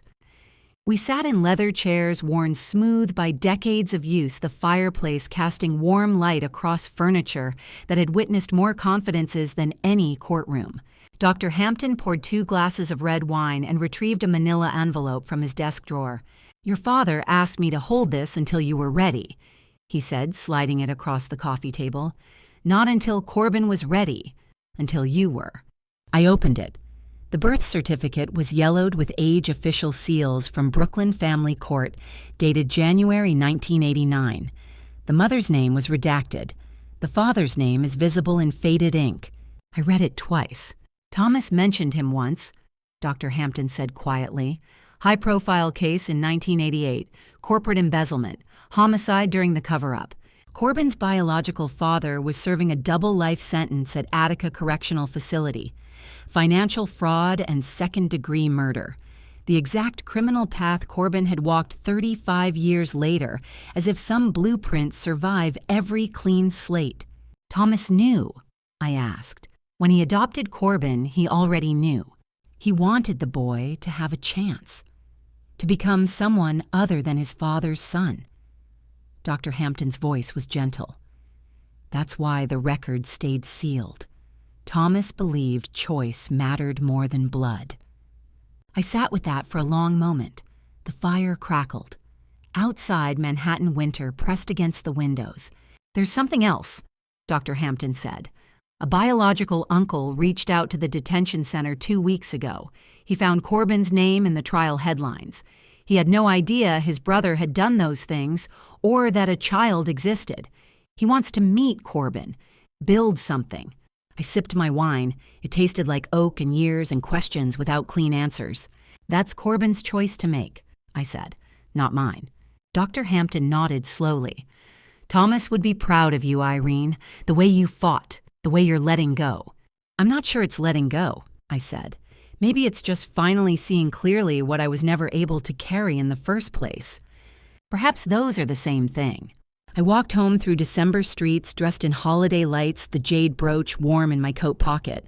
Not pinned to my lapel tonight, just resting against my palm as I walked the way you hold something precious without needing to display it.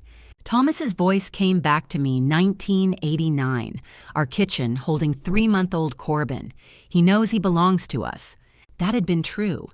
Every birthday, every nightmare I'd held him through until dawn, every Sunday call asking how his week went, all of it true. The love was real. The birth certificate didn't erase a single morning of it. It only explained why Thomas had built a fortress 22 years before I needed it. Love doesn't require blood or gratitude or even success. It just requires showing up, and then when the time finally comes, the courage to stop carrying what was never yours to fix. I closed my fingers around the brooch and kept walking. And to you listening to my story, remember this: trust is earned through verification, not given blindly through love. I spent 35 years believing unconditional love could protect my son from his worst instincts. I kept his adoption secret, built an empire to secure his future, and ignored every warning sign because acknowledging them would have meant admitting I couldn't save him. Don't make my mistake. Verify the people closest to you, not because you doubt them, but because clarity protects everyone. The jade brooch my grandmother wore taught me that revenge isn't always loud. Sometimes Grandma's revenge is simply surviving with dignity and reclaiming what was stolen. Sometimes it's setting boundaries that say, I loved you completely, but I won't be destroyed by that love. Family betrayal is uniquely devastating because it shatters the foundation of who we believe we are. When the person you raised becomes your greatest threat, the revenge you seek cannot be violence. It must be survival with dignity. I chose what I call silent grandma revenge, legal action, documented evidence, and the reclamation of my own life. God's timing brought me clarity exactly when I needed it most. The lesson is, this family betrayal does not give you permission to abandon yourself. True grandma revenge comes through justice pursued with patience and precision, protecting what you built while refusing to carry what was never yours to fix.